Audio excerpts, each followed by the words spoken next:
Welcome to the Occult Rejects. In this episode, you got the four-headed beast coming back at you again. We got myself, Nick. We got Teresa from the Spiritual Gangsters. We got Jin the Ninja from Threshold Saints. And we got the man himself, Headless Giant. And just to let you all know, this episode was brought to you by the Headless Giant. This was his idea, and this is his bone to pick. And I'm very interested on the topic myself. So I got the crew together. I figured, this would probably be a good topic for all four of us. So not to just make it easy for myself, but Headless, why don't you just take it away?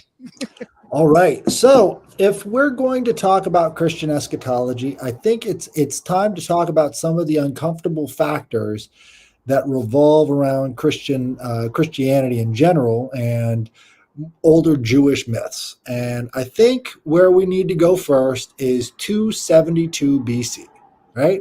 This is the start of what we know of as the Bible, right? This is the writing of the Septuagint in Alexandria, Egypt. Now, when this was written, it was called the Septuagint because it was all these books that, came together as this one document. And what they said was this is based off of much older manuscripts. Now, what's really important to note here is that anthropology and cultural anthropology in general understands and looks at how each and every culture is layered. So the very first base layer is going to influence the layer above that. So as technology changes, as the language changes, these influences start to layer on top of themselves. And Jin can definitely identify with this because you can see it very clearly in the Asian cultures, right? You'll see that you've got a Buddhist layer. You see that you've got a polytheistic layer. Right. And all these layers kind of add up to the full culture. So this right here would be the base layer of Judaism, because until the point when you had the Septuagint written, it was kind of, you had the Elephantine scrolls, which didn't mention any of the things that are mentioned in the Septuagint. And you had several other things. But in 272, Ptolemy II decided he was going to gather to him all of these Jewish scholars, and they were going to write down this book. Now, what we find in 272 is that a lot of things emerged, like, for instance, Moses. So in Jewish mysticism before that time, they didn't really have a Moses, but they kind of created it. And if you look at the story of Moses, it mirrors almost exactly the story of Sargon of Akkad.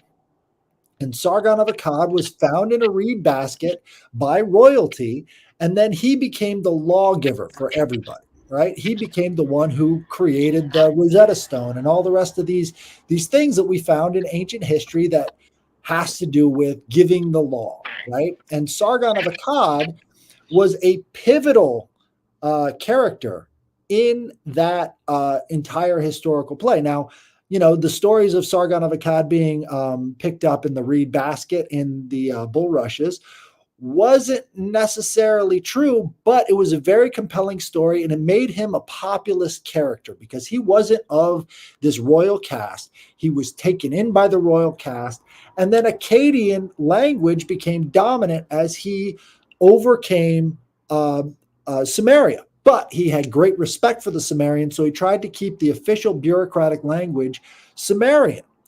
He spoke Akkadian. Now, there's a difference between these languages, and it represents a major moment in history that changed the shape of the Mesopotamian region.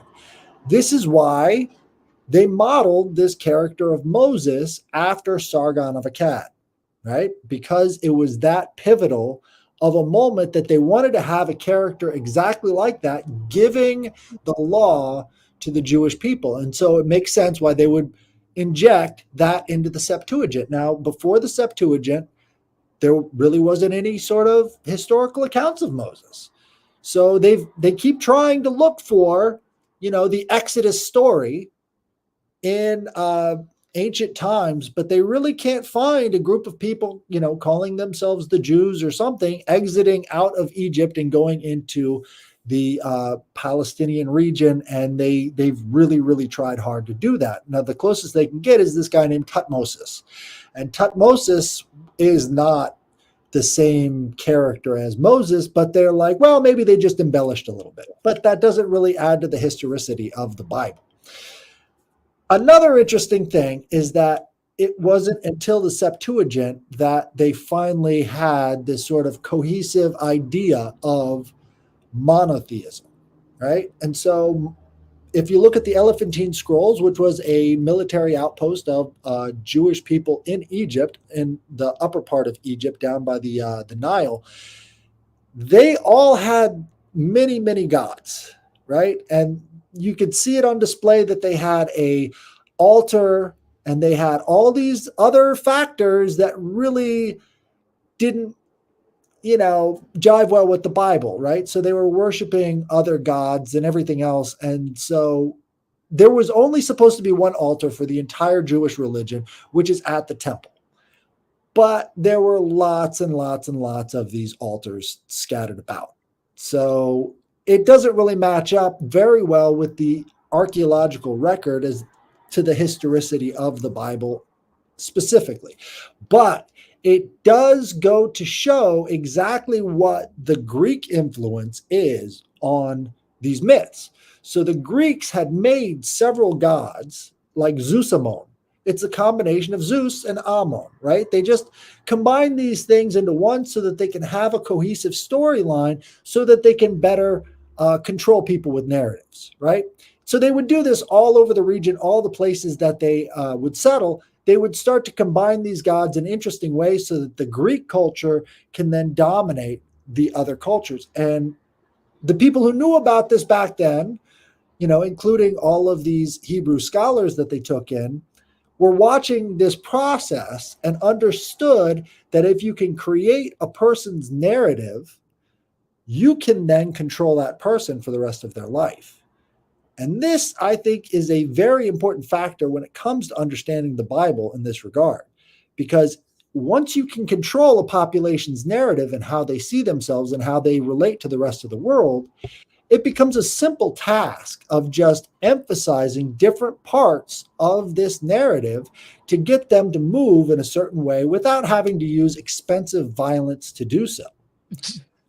Expensive violence. So from the Septuagint, you also get a lot of other characters that show up where you've got Samson, right, which is a very clear ripoff of Heracles, right? So in the Heracles myth, he's fighting this lion, and he, with his bare hands, he's fighting all these creatures. And this was a very influential character in Greek mythology, because everywhere the Greeks would go, they created stories about Heracles as he conquered these beasts in these different parts of the world. It kind of gave them a sense of being able to conquer things and dominate things using this story. So anywhere the Greeks would go, somehow they find a new passage about Heracles' journeys all over the world. And they used specific number combinations with these journeys to try and influence what they created, which was isopsophy. And isopsophy was originally a Greek form of magic using numbers. It then became numerology, right? And so numerology was a big influence on the Septuagint. The Septuagint was called the Big G, right? Because it was the seventh letter, right? So you're starting to get where the ideas of the Big G in Freemasonry kind of come from. They're looking at the Septuagint and they're saying, wow, these guys had this ability to control people with narrative on lock.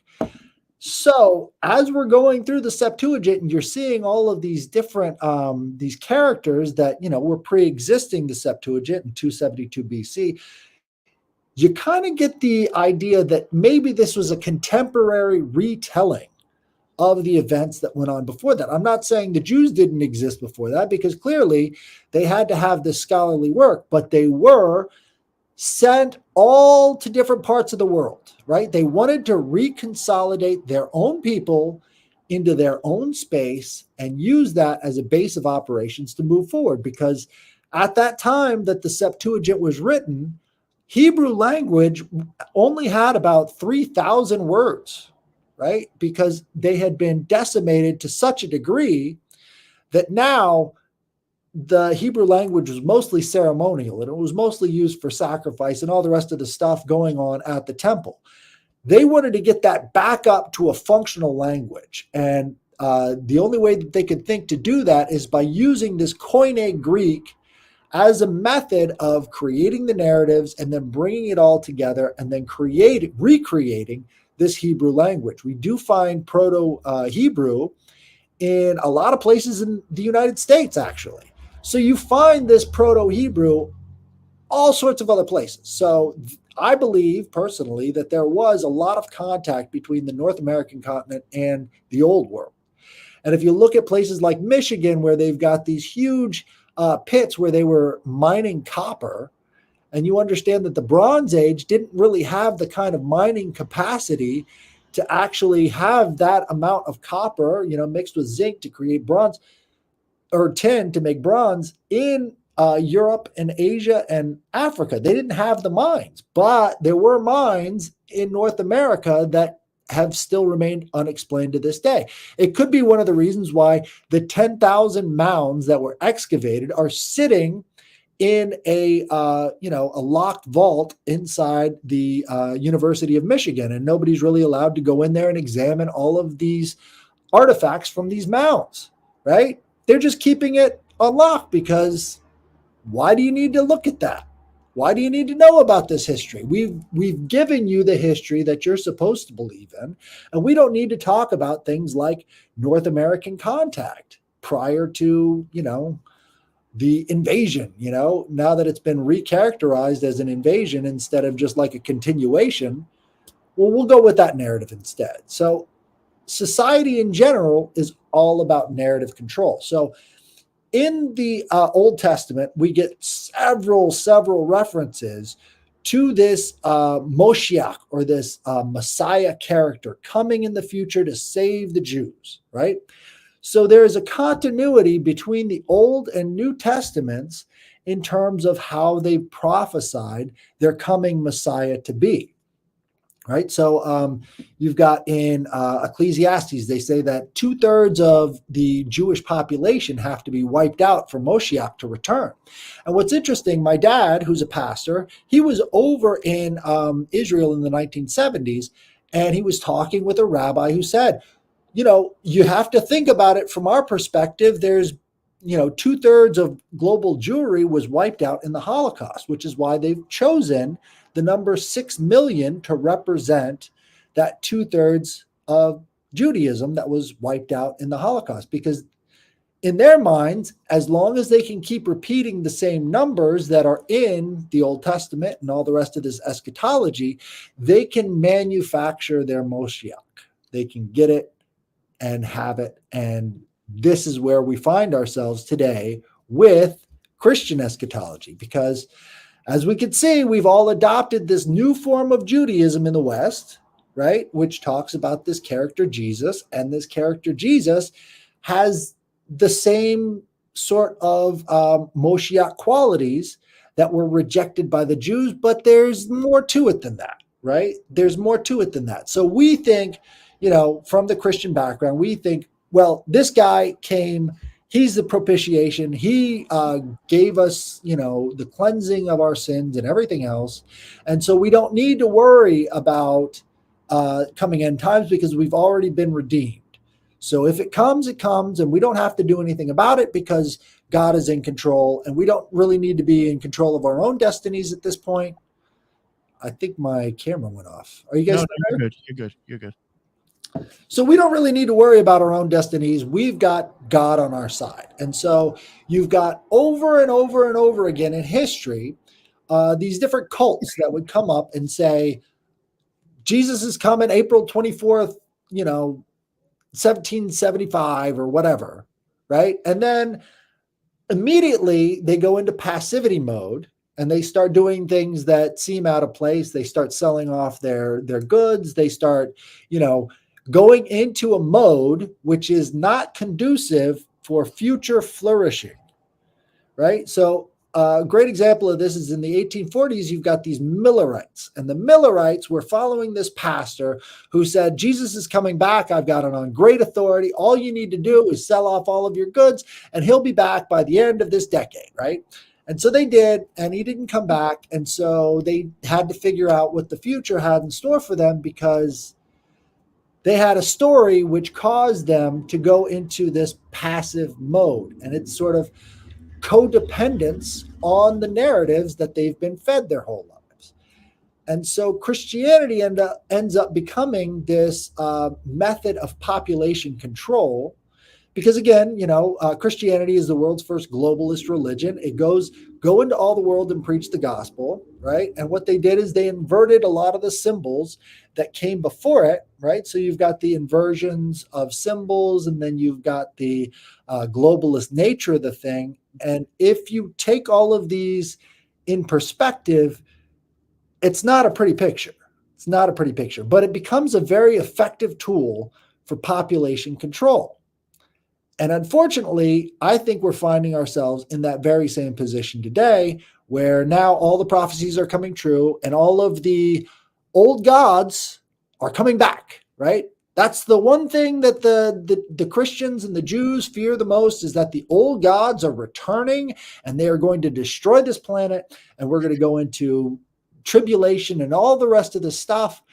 And, I hate to mock it, but it's funny. I just want to throw this in. Like, I know occultists who think that way, and I'm like, well, just go back to the Bible, dude. Back to the way you used to look at shit. Why are you into this shit if you think the old gods are going to come back and kill you? I don't know. Right. Well, there's so many different mirrored versions of these old gods that I think they want to promote, right?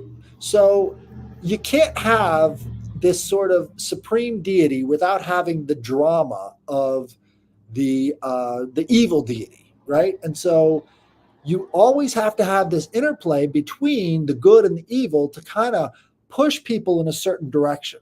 And this is where I get the term linear time versus cyclical time. So in linear time, all of history is moving up to a fixed point, and that fixed point represents the end of it all. And then from that point, there is no more time. We're done with that. And you see this reflected in Marxism too. They call it the end of history. When we've got nothing more to gain, nothing more to lose, everybody's equal. That's the end of history. There's never going to be any more conflicts. And this is sort of the communist ideal, which came from proto-communist roots. Did Jin pop out? Yeah, maybe he's coming back. So the proto-communist roots would be examining what Christianity did before the Dark Ages of, forcefully converting everybody in Europe to this new way of looking at the world based off of the inversion of symbols that came from the old world. And in a lot of ways, if you look at the groups that Rome hated, those are the same groups that this new Christian empire hated, despite the fact that these were the most devoted Christians after this conversion, right? So a good example of this would be the Goths and the Vandals. So the Goths and the Vandals were some of the first recruits into Christianity, but they were the enemies of Rome because Rome was occupied for 30 years by the Goths, and the Vandals are the first ones who invaded and basically broke the doors open. And this guy Totillus had to deal with these Roman elites who were also Christian, and they were fighting back and forth over and over again for 30 years. Now, Totillus loved Rome. He absolutely loved it. He didn't want to destroy it. He wanted to preserve it. And in fact, it wasn't until he was faced with the option of doing so, because the elites that had basically moved over to the Eastern Roman Empire kept trying to invade and starve the people of Rome to death, that he finally said, all right, fine, you guys want to destroy Rome? How about I do it for you? And he wasn't convinced until a Catholic priest said to him, do you want to be known for all the rest of history as the savior of Rome or the destroyer of Rome? And he wanted to be the savior of Rome, but nobody here recognizes the name Totillus. They don't want to talk about him, because after they had left Rome, after the Goths had finally been defeated, there was a Arian heresy right? So this god Deus Pater, which was the god of the Scythians, right, which means God the Father, again, back to this sort of sky god elemental kind of Jupiterian idea. Deus Pater had a son. He popped out again. Had a son named Jesus, right? And that's what they were telling them. Now, to the Goths, those are two separate entities.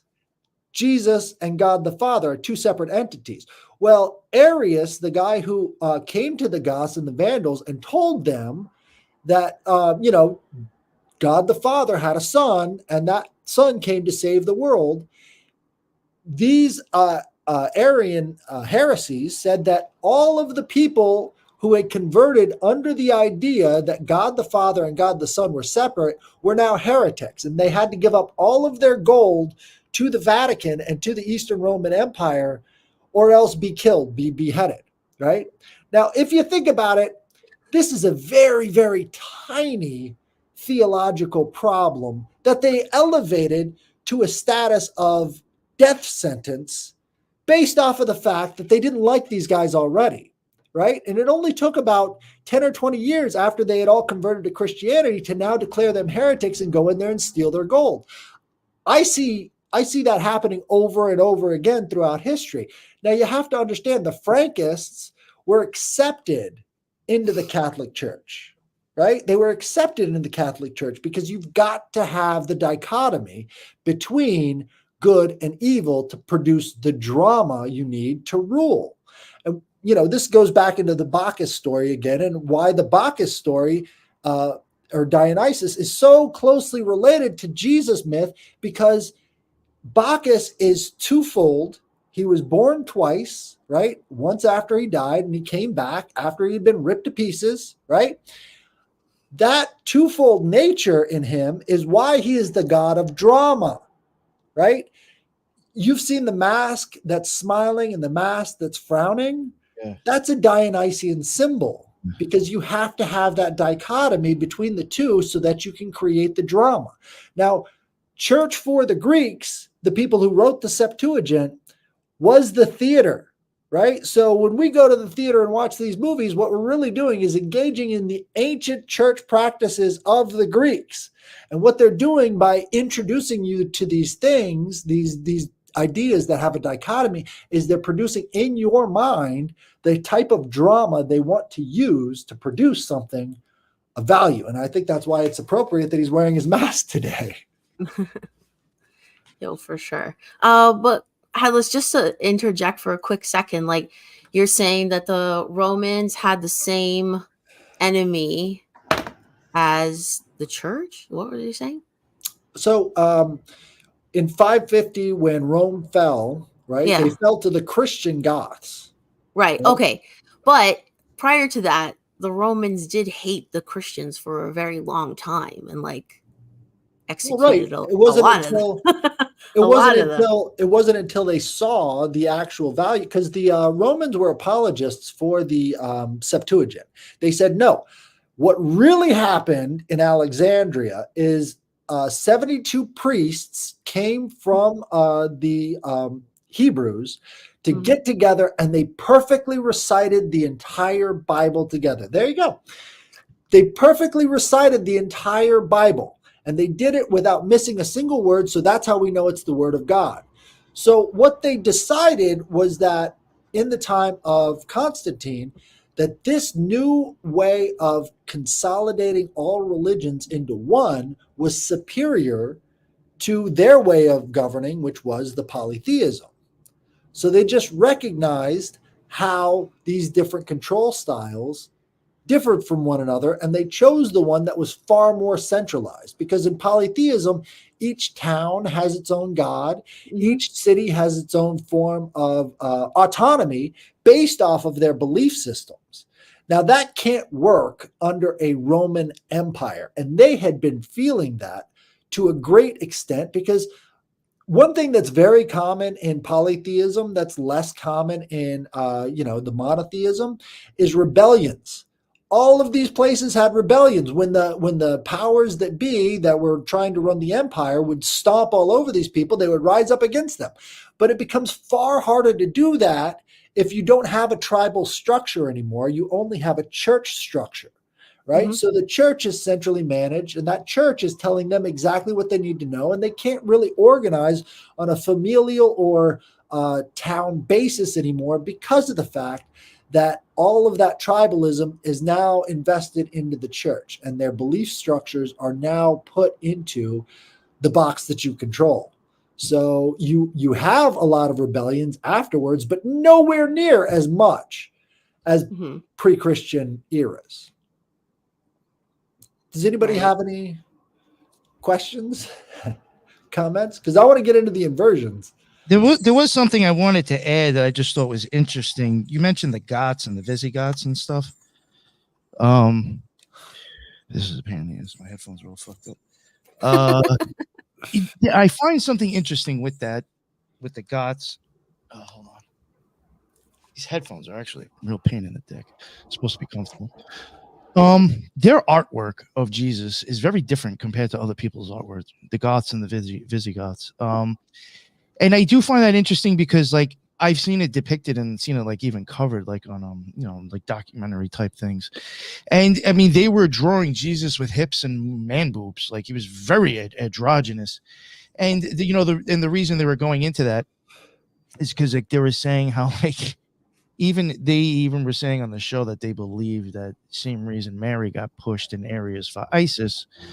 You just basically had them pretty much pushing the whole pure Christianity idea or Jesus idea onto people and pagans who like really probably didn't want it, but might have went along with it because they wanted to live. And like you kind of like they don't necessarily like you're kind of almost seeing that place's flair of that idea that they've accepted, and you can see it kind of depicted a little bit differently in art, in my opinion. Like they were even saying like there are a lot of reasons why they think Mary was huge in some areas is because ISIS was big, so they crammed Mary down their fucking throat to accept her. Right. Oh, this is, it's another female. Here, take that, eat that. Accept that. You know what I'm saying? So like you start seeing like my opinion, what I'm getting at is like the art isn't going to be the same as everybody else's, is because they're just kind of like accepting that idea into their stuff. It comes from the name Catholic. Catholic means Universal. So they have to be the universal church, which means all of the beliefs centralized into a single source. Well, I think it's natural though, if you're from a certain culture, that you would adopt the belief system to reflect your culture at the same time. Like Santa Claus, you have Black Santa, you have Asian Santa. You know what I mean? Like I don't find that like odd. No, and it shouldn't be, because before Christianity, syncretism was a rule. It wasn't a suggestion. You know what I think a huge problem with it is, though, is that when you start to look at how they sold these ideas, I'm saying the word sold right there, there's a problem. Like you can tell, I think in my beliefs in certain areas, people pimped out ideas to sell it. If you need to sell it, what are you doing? You ain't a used car salesman. Just keep it moving. You don't want to hear your shit, keep it moving, because there's a fucking monetary value to getting people to believe in this shit. Just like there is people believing silly shit on YouTube or podcasts, because there's monetary value. People keep those stories going because it's bringing in money. This goes into the idea of theology itself. So for me, as I'm doing this research on the Greeks, I find this goddess Thea. And Thea is the wife of Hyperion. And Hyperion is the god who gave birth to the sun and the moon and the dawn. Eos, Selene, and Helios, right? And so these gods represent the highest value in the heavens. And this goddess Thea is a root for theology. Any god word that starts with the THE is related to Thea, right? That's the goddess. And so she's the goddess of value. She's said to give intrinsic value to gold, to diamonds, to all the precious gemstones, right? And logos, or logia, theologos, right, is the reason behind that attention, right? So when you're talking about theology, it's about grasping people's attention, getting them to focus on what you're talking about. Theology is all about getting attention and keeping it. You know, I have a question I actually want to ask all four of us, and it's just something that came up and kind of like going on with what you're saying. I don't know if this is going to work, and I'm putting us all on the spot here, but Teresa, Jin, and Headless, was there different times that you believed in maybe a different ideology or something besides what you believe in now? Oh yeah. Have you? All right. When you moved from one thing to the next, was that probably due to your own searching, correct? Yeah. It wasn't forced on you guys. All right. Exactly. When you moved from one thing to the next, did you take older qualities and mix that in? Or, oh, you did. All right. I find that interesting because that's actually not for me, but I can see that. Like what I was going to say is like, all right.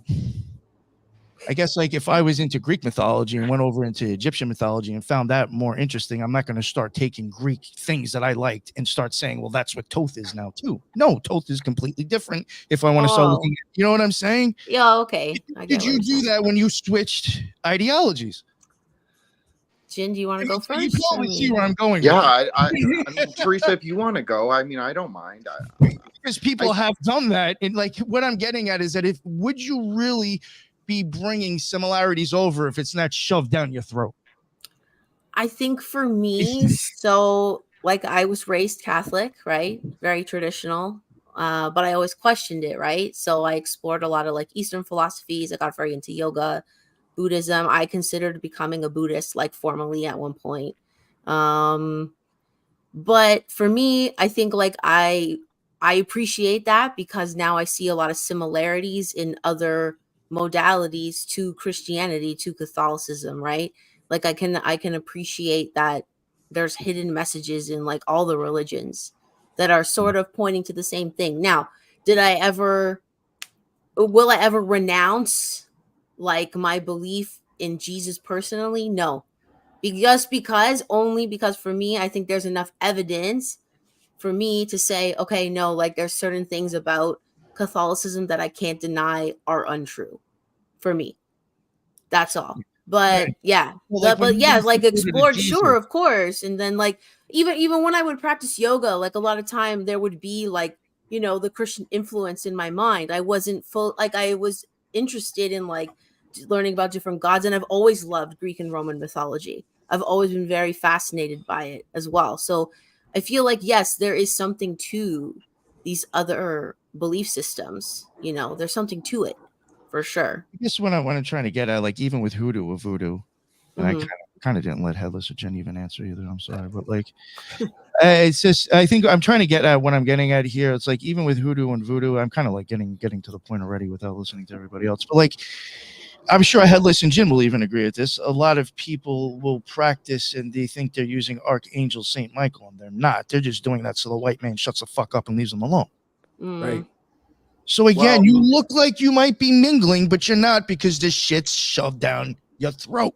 Did you know that Jeffrey Epstein practiced voodoo? Like he threatened several girls with voodoo curses. I think I've heard that, yes, before. Yeah. Okay, I'll just jump in here on the syncretism, since that is kind of my train. But I think I know what you're asking, Nick. I think you're really asking like what is the, I don't know if you're asking, but I think you're putting it out there. What is the core of syncretism? So something I've thought about a lot is like there is clearly a high IQ syncretism where cultures would take things that are what I would consider the perennial system, and they would put it back together. So you can see, like, there was 200 years where Haiti did not have any foreign-born priests. So they developed through the French Freemasonic system a way to train priests local to Haiti. All of those priests also belong to houses, hogans, or they were hogans or voodoo priests. So there was clearly a thing where they saw Saint Michael, and then some will say, okay, that is Ogun or the god of war or whomever they're syncretizing, because different houses have very different sort of ways to think about it. But so a good commonality is Saint Patrick. So Saint Patrick sort of for them represents their overarching higher deity, like not god, but it's close. It's like Metatron. So he is he's Damballa. So he is the sort of lord of the snakes. and people will be like, okay, well, St. Patrick, he expelled the snakes. But there's an interesting way if you look at his iconography, because he stands upon a serpent. So if you are the king of all serpents, yes, you should have serpents in your iconography. It makes total sense. And there are secret ways to also understand some of the, I guess, rituals that the snake spirits are not really invited into. I know this is getting off on a totally different tangent. I apologize. But in the Care Force, so when they're doing the voodoo ritual, they will invoke on a 4-quadrant system. So those Simbi spirits, the snake spirits, that's what they call Nagas. I'm going to call them Nagas because obviously. But when they invoke the Simbi spirits, those are never invoked into the Care Force. Those are never invoked into the house. It's always done in a natural setting, like a river or at the beach or at the lake, because those are too powerful of spirits. So it actually makes sense that you would have St. Patrick as the head of that family, because you don't want those spirits just to come around and do whatever they want, because they're very chaotic. So you need someone to put their feet over them, just like St. Patrick has in his iconography. So I personally think that there is kind of a way to syncretize things that aren't just forced, that aren't just like, you're just not mashing puzzle pieces together. You're using it in, it's like you're matching it based on deeper spiritual ideas. I totally agree with that.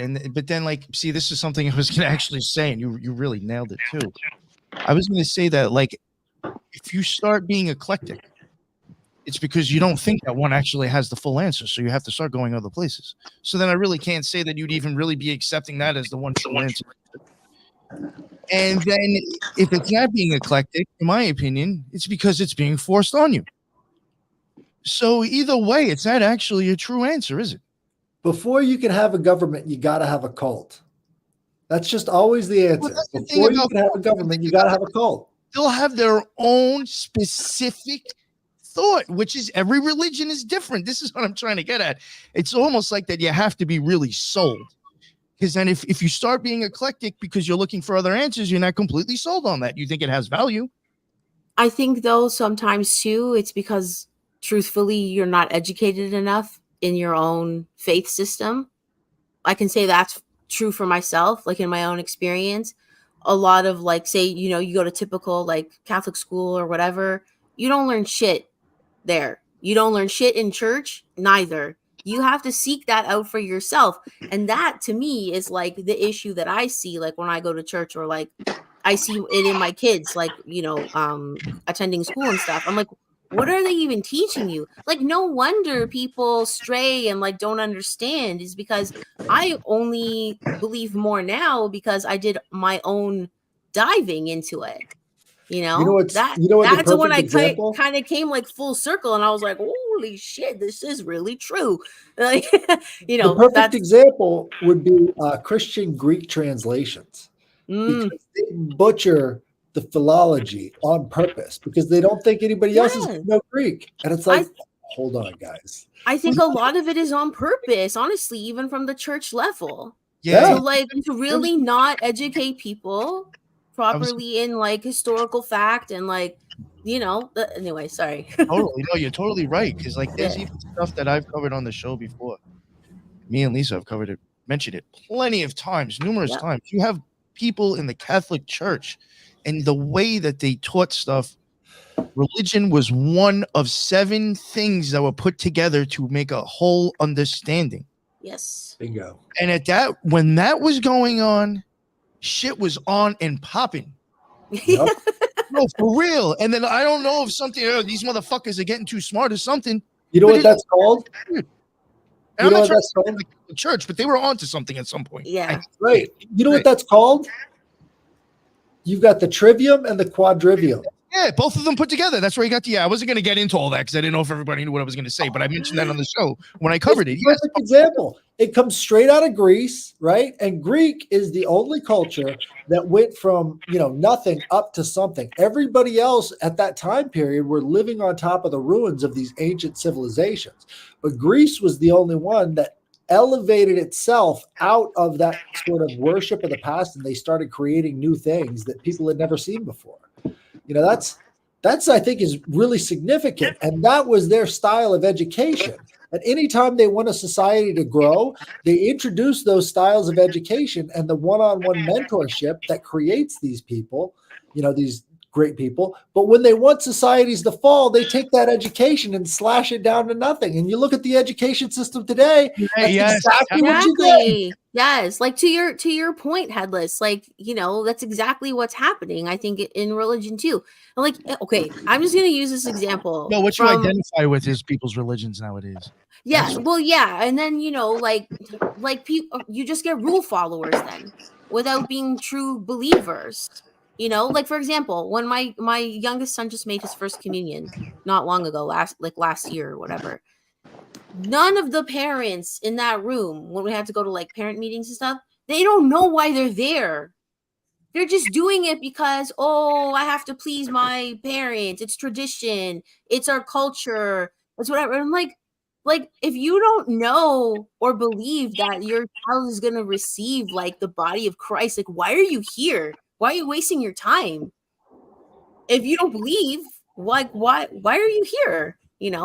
So it's like it just becomes this like thing that we do just because, and we just follow rules just because. So it makes people dumber in that Right. sense, right? And I think that's on purpose for sure.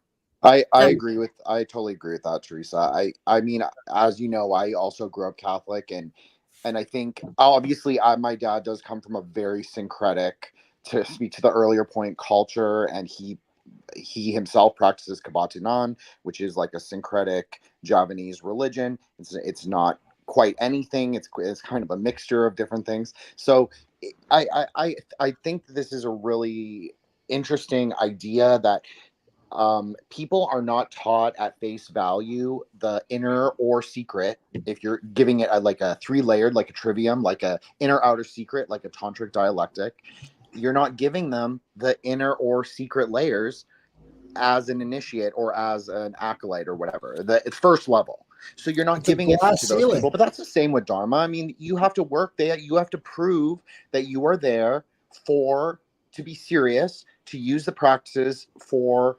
the proper view, the proper reason. They don't just give you a mantra. They don't just say, okay, we're going to initiate you in these higher tantric texts and you can go practice the yogini tantras. Everybody loves when I post the scarlet, the red girl and the Vajra yogini. Everybody loves. I love that too.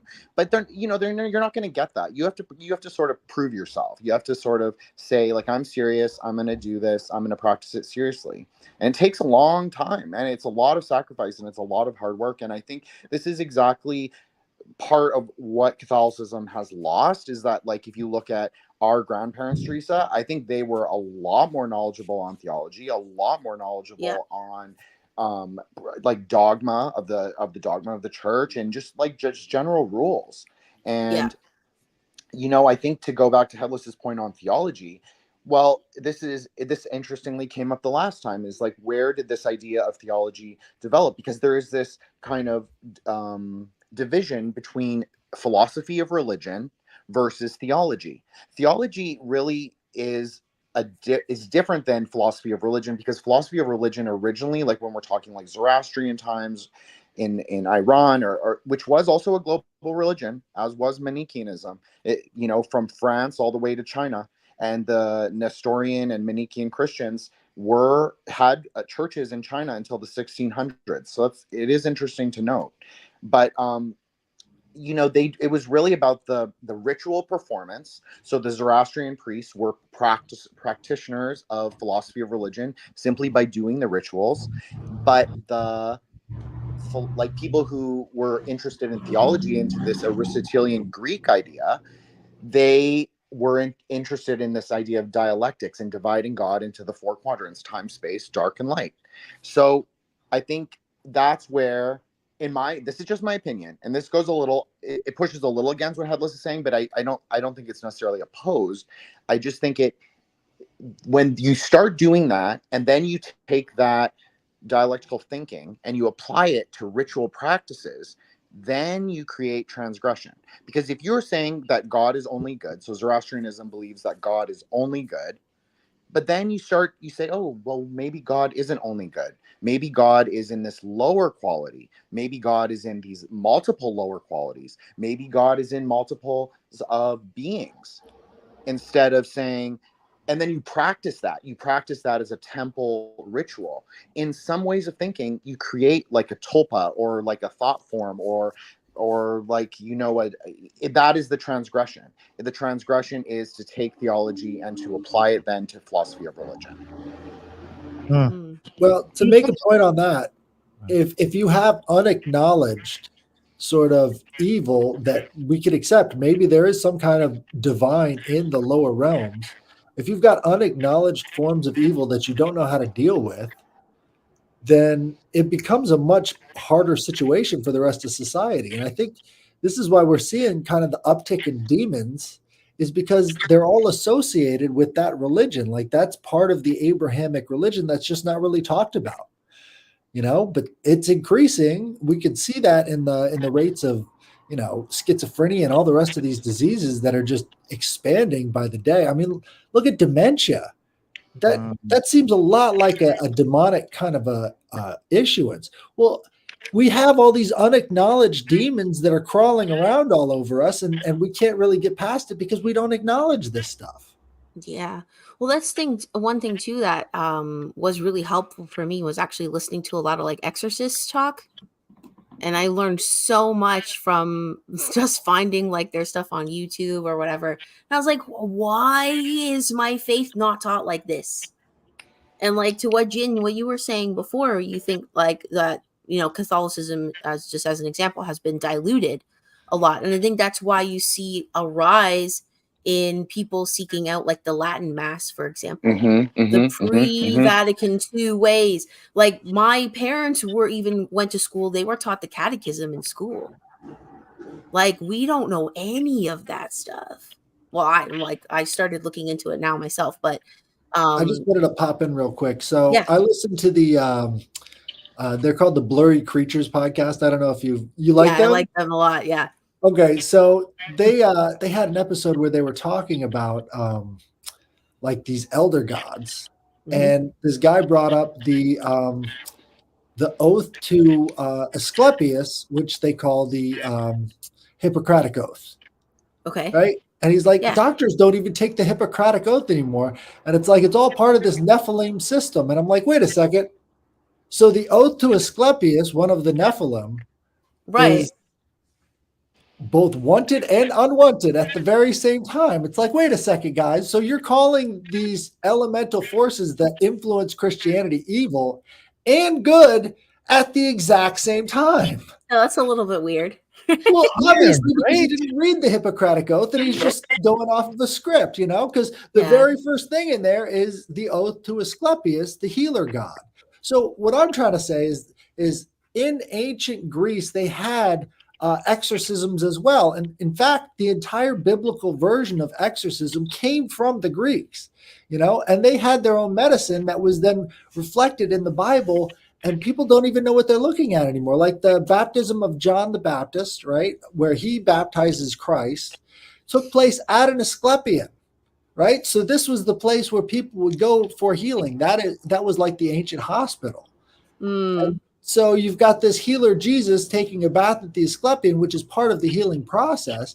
And you got to ask yourself, who are they trying to reflect here? There's a lot of crossover that really goes unacknowledged because these are demons, right? Well, they're actually the demons that have informed your own story. So which is it?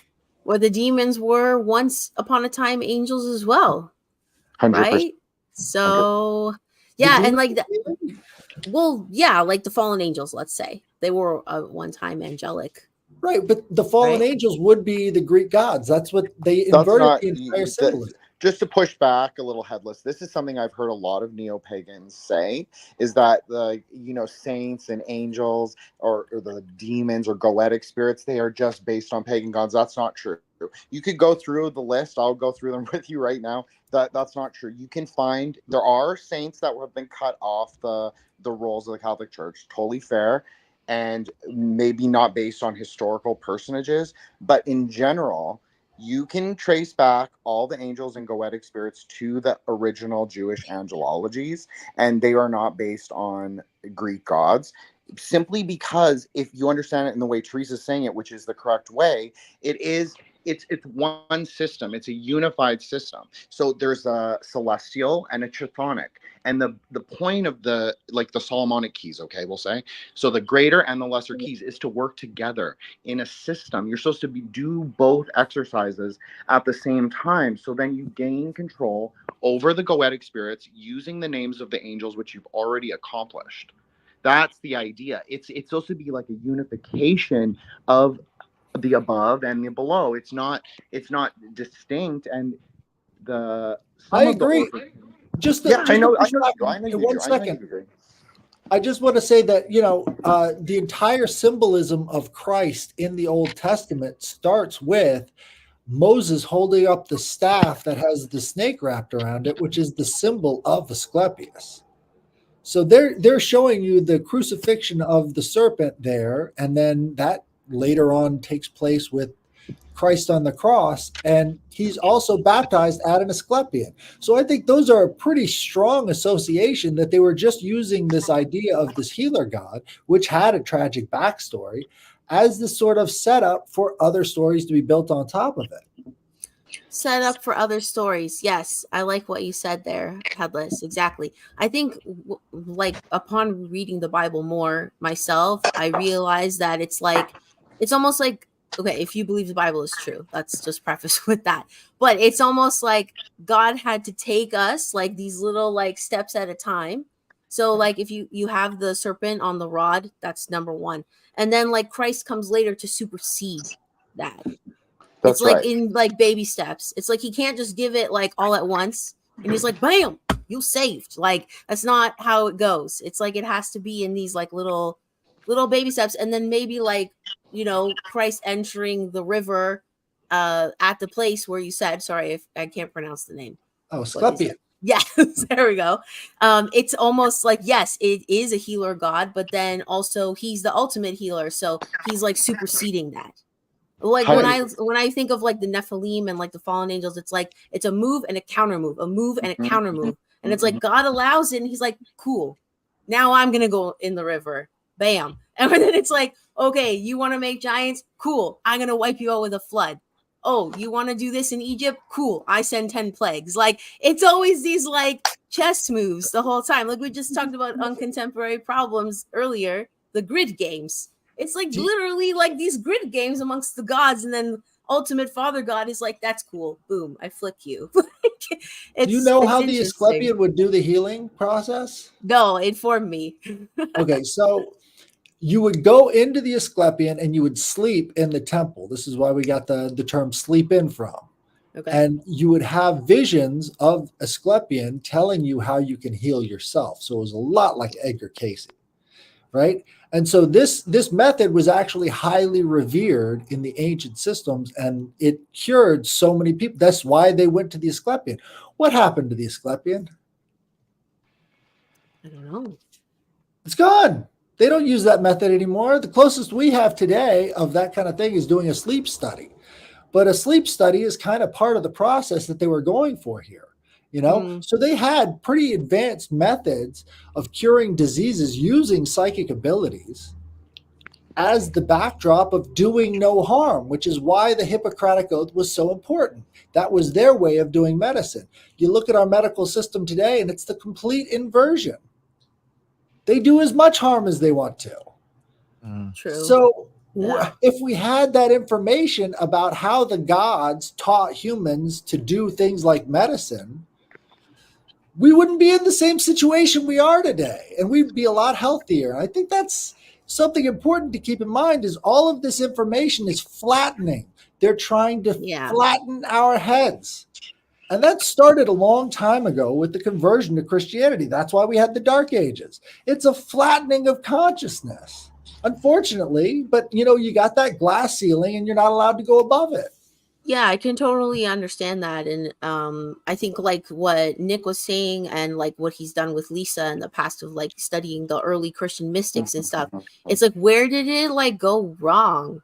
Like, why don't we still teach it that way? Or, Christian invite literalism- that curiosity about the other elements and other areas of study. Like, Christian literalism becomes materialism. Yeah, I could see that.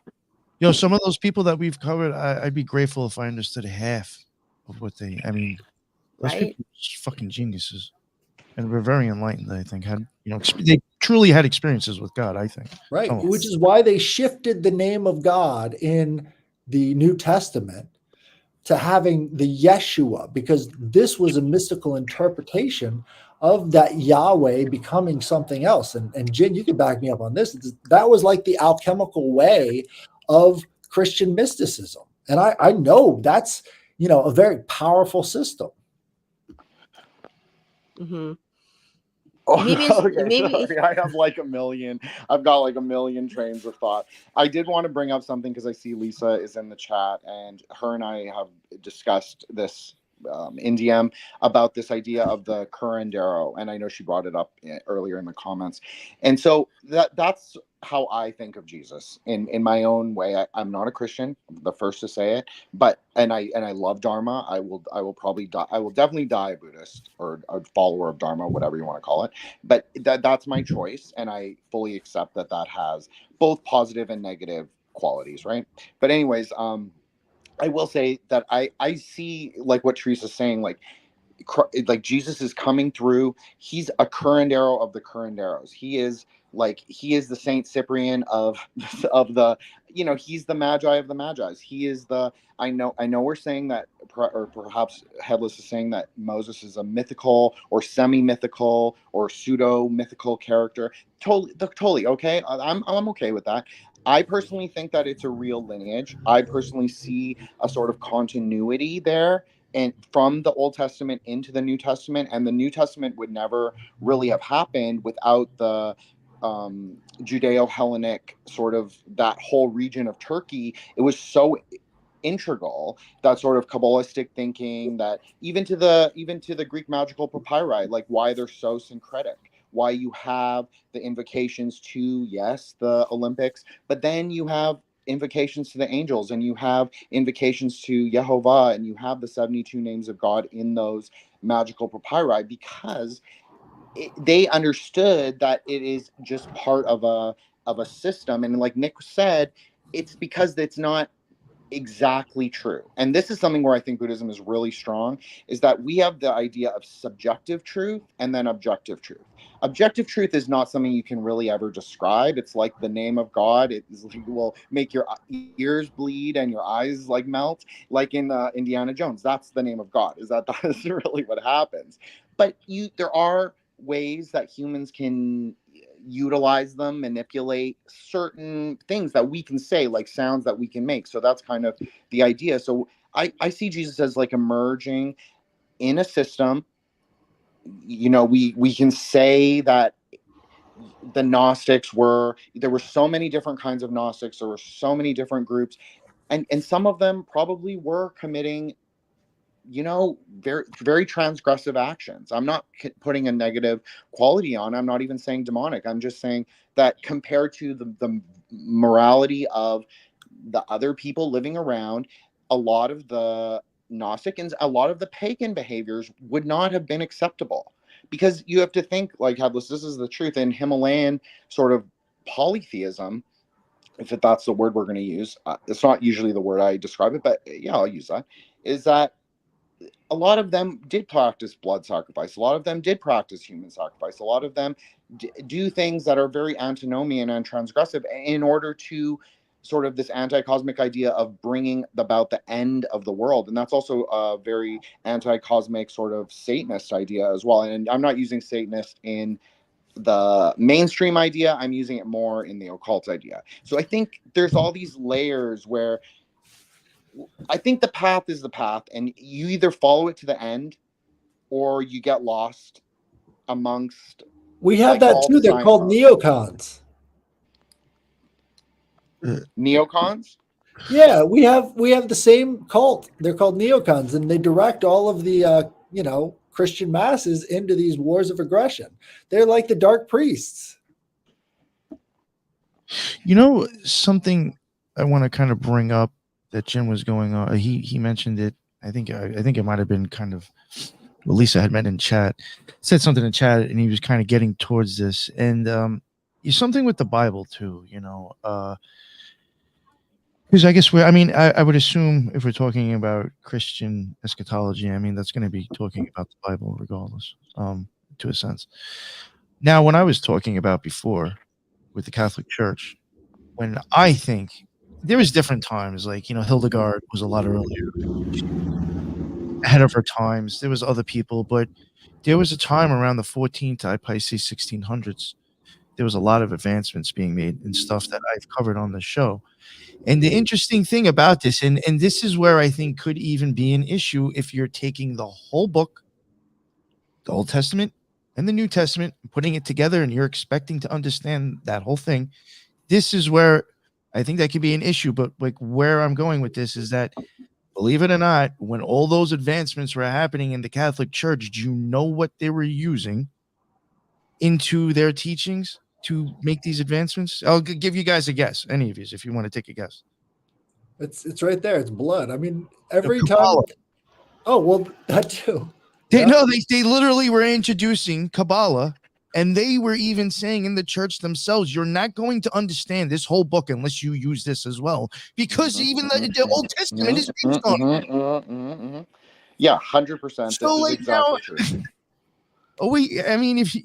I think that right there in itself gives a problem to understanding that book if people think they really do and don't pay any mind to Kabbalah. Right. Yeah, I would agree with that for sure. I hate to say that, but they really do work hand in hand. Yeah, and one of the that's best. Sorry, Teresa, go ahead. No, I was just gonna say, I think that's what, like, in my own experience, like studying other systems and beliefs, it made the picture more complete for me. Whereas, like, for me, I don't understand, like, oh, you have to do this on Sunday because this is like, I don't jive with that. Like, you just tell me to follow a rule, I'm like, no, I'm gonna do the opposite. Like, I need to understand the why. Yeah. And if I don't understand the why, then I have a problem following it. So that for me is the issue, is that that's not taught. And like what Headless is saying, then it just becomes control. Right. It's a mystical book full of tools. It's a toolkit. Yes, exactly. Who's using the tools? That's the question. Yes, so totally. It's not a bad book. It's just full of tools. And those tools are very important to mankind. And I think it's being used by the wrong people. And it has been. Sorry, Jin, you were going to say something. Oh, I was just going to say, I'm doing a show on Pico della Mirandola. Oh, Kaminsky, and he's sort of an expert on Pico, and I just think it's very interesting to look at it because my kind of knowledge background is more in medieval Kabbalah, not really Hermetic Kabbalah, but to then look at like this totally different system of Christian Kabbalah and how it was being applied, exactly like what Nick said, to these innovations. But it's not really different than medieval Kabbalah in many ways. It's very similar.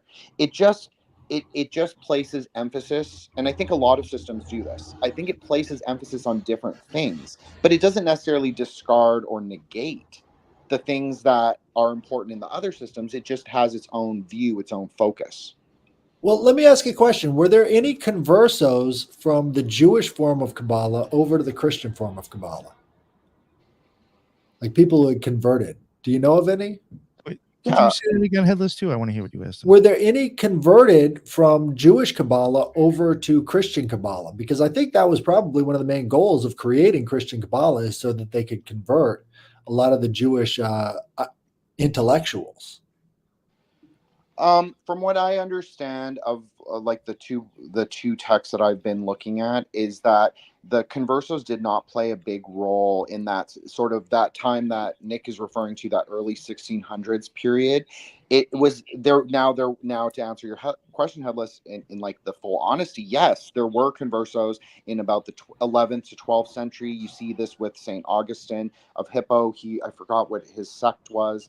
And he wasn't like he didn't practice Judaism. Like it was some kind of sect. It wasn't, it was some St. Augustine of Hippo. Oh, okay. My bad. I thought you were still talking about Pico del. Oh no, I'm sorry, Nick. But I know that there were definitely conversos in the early history, and Lisa's reading one of my favorite books by Owen Davies right now, and she was telling me about it, and it's funny because he lays out this kind of history, this early grimoire publishing history in the 1600s, and how there were different groups involved in Europe, in different places in Europe, doing the publishing. So you had like a Jesuit, like underground indie publishers of publishing grimoires. Then you had like a Jewish kind of publisher, and then you had these like kind of hellfire, maybe satanic kind of people doing it, and then you had like these rebel monks that kind of were like getting their own funding, and then you had the French crown was funding some of it. So yeah, you have a lot of people coming together to sort of demystify, I guess, but also remystify the Bible in some ways of thinking. Yeah, not to. I didn't want to steal your thunder. I guess I was stuck on Pico, but Pico, I think, was the first person to actually put on a cover Kabbalah, like talking about the Kabbalah with Catholicism, which actually including it. Yeah, back in March, last March, the Occult Rejects actually covered him too. So yeah, very interesting guy. Very interesting guy. But I think, and reason why I'm bringing him up again, because you were asking if you think that people were trying to get Jews to convert to like Catholicism. I do think that Pico was actually trying to get Christians to like not convert, but to be interested into Jewish stuff. Mm-hmm. I agree with that. Yeah, so like I was thinking he kind of did the opposite in a sense. Reverse converso. Yeah. But because he thought it actually helped understanding. I don't think it was to like, in his opinion, to understand the Bible. It shapes understanding. That's what he was trying to do.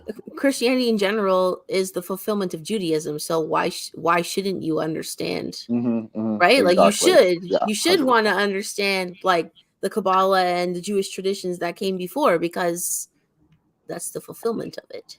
If that's what you believe. But then, and it's really deep shit too. Like if you totally, like once you're in the tree, like I haven't been looking at the tree lately because it was like I was getting a little too into it. But when you're in it, it's it's very heavy, and you can start to see it. You can start to see the things in real life, like how things work, how things interact, not just astrologically, but colors, the way trees grow. I mean, it's deep shit. It really is. Yeah. All right. Sorry, I didn't mean to do that. I had a comment about that too, because I think the whole phrase the children of God or God's chosen people has really been used as a massive takeover. And I don't think anybody understands the significance of those words, but they're saying that everybody else is below them and they are God's chosen people.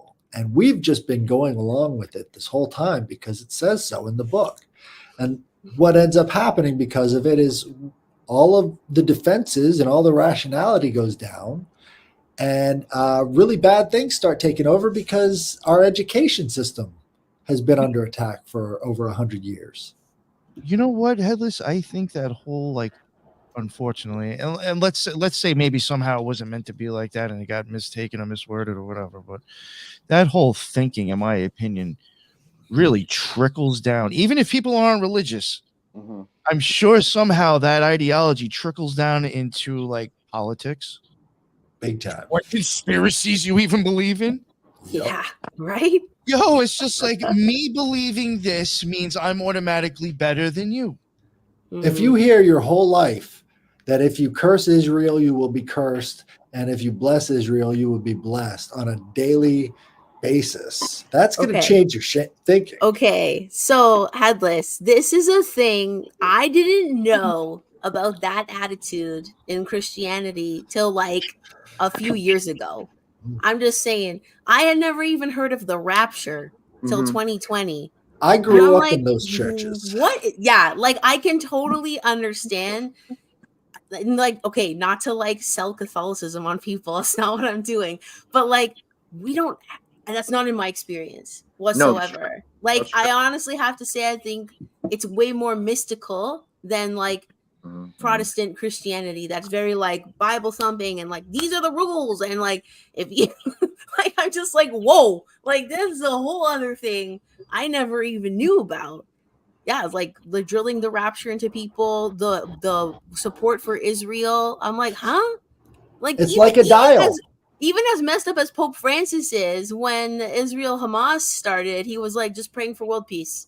He didn't even support like either side. He was just like, okay, let's keep it neutral, people, keep it moving.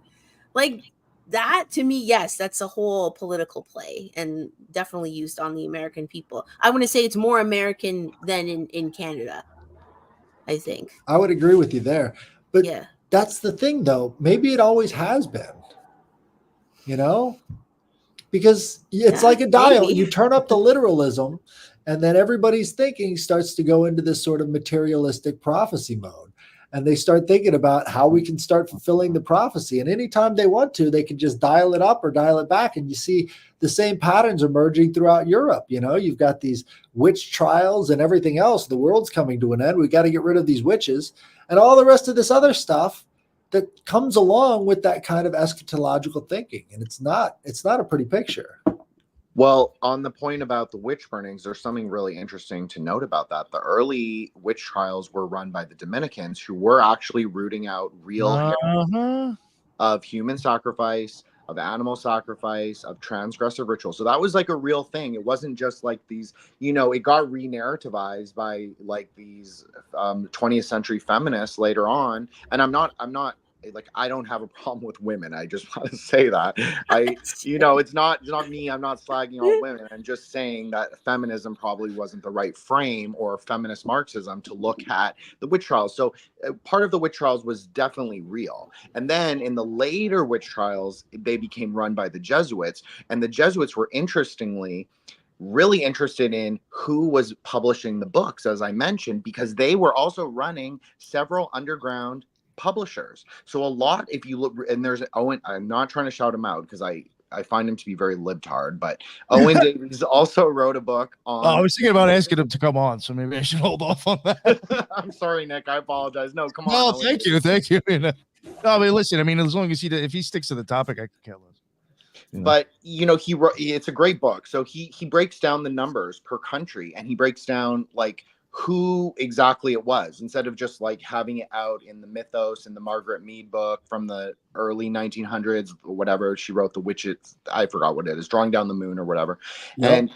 And so that's all fictional. Like that's all fictionalized. And he breaks it down, and you can look at certain Northern European countries. It was more men were prosecuted for witchcraft than women, and the reason was different than what people might think. Is because men were more literate and they owned the grimoires. So that's basically it. So they were really persecuting like magi. And so I just think that there's something really hidden, like there's a lost kind of history, and we plaster, just like with Christianity, like we plaster over the things with these other ideologies and these other sort of layers and ways of thinking, and we don't really cut through it. When haven't magicians been in secret wars with each other? Oh, well, that's the history of the world. What goes on now? That's what for a fact. It's fun. Something I wanted to add. I wanted to add to that, Jay. And I can't. I'm not trying to like. You just keep handing them to me. Probably back in like March, April, or May. I did the thing that you were talking about with the witches. I don't even remember the name of it, but there is a grimoire that you were talking about. Yes, a Dominican, whatever, dude, wrote like this grimoire that like determined what witches were and how to deal with them. And for some reason, somehow, it just Malleus Maleficolorum, the witch's hammer. Yeah, yeah, and it was just like, like. And the guy was kind of like butthurt against women anyway, they basically said. But like, I don't know, like it just seemed a little silly to me. And it's just like, how did this get accepted? And it's like, or was this just like, oh, this is the best excuse we can come up with? I really think it was about Gnostics. I think that's really where neo-Gnostics or like, medieval European Gnostics. I don't think it was about village witches. I really agree. But There's a problem with the Albigensian Crusade.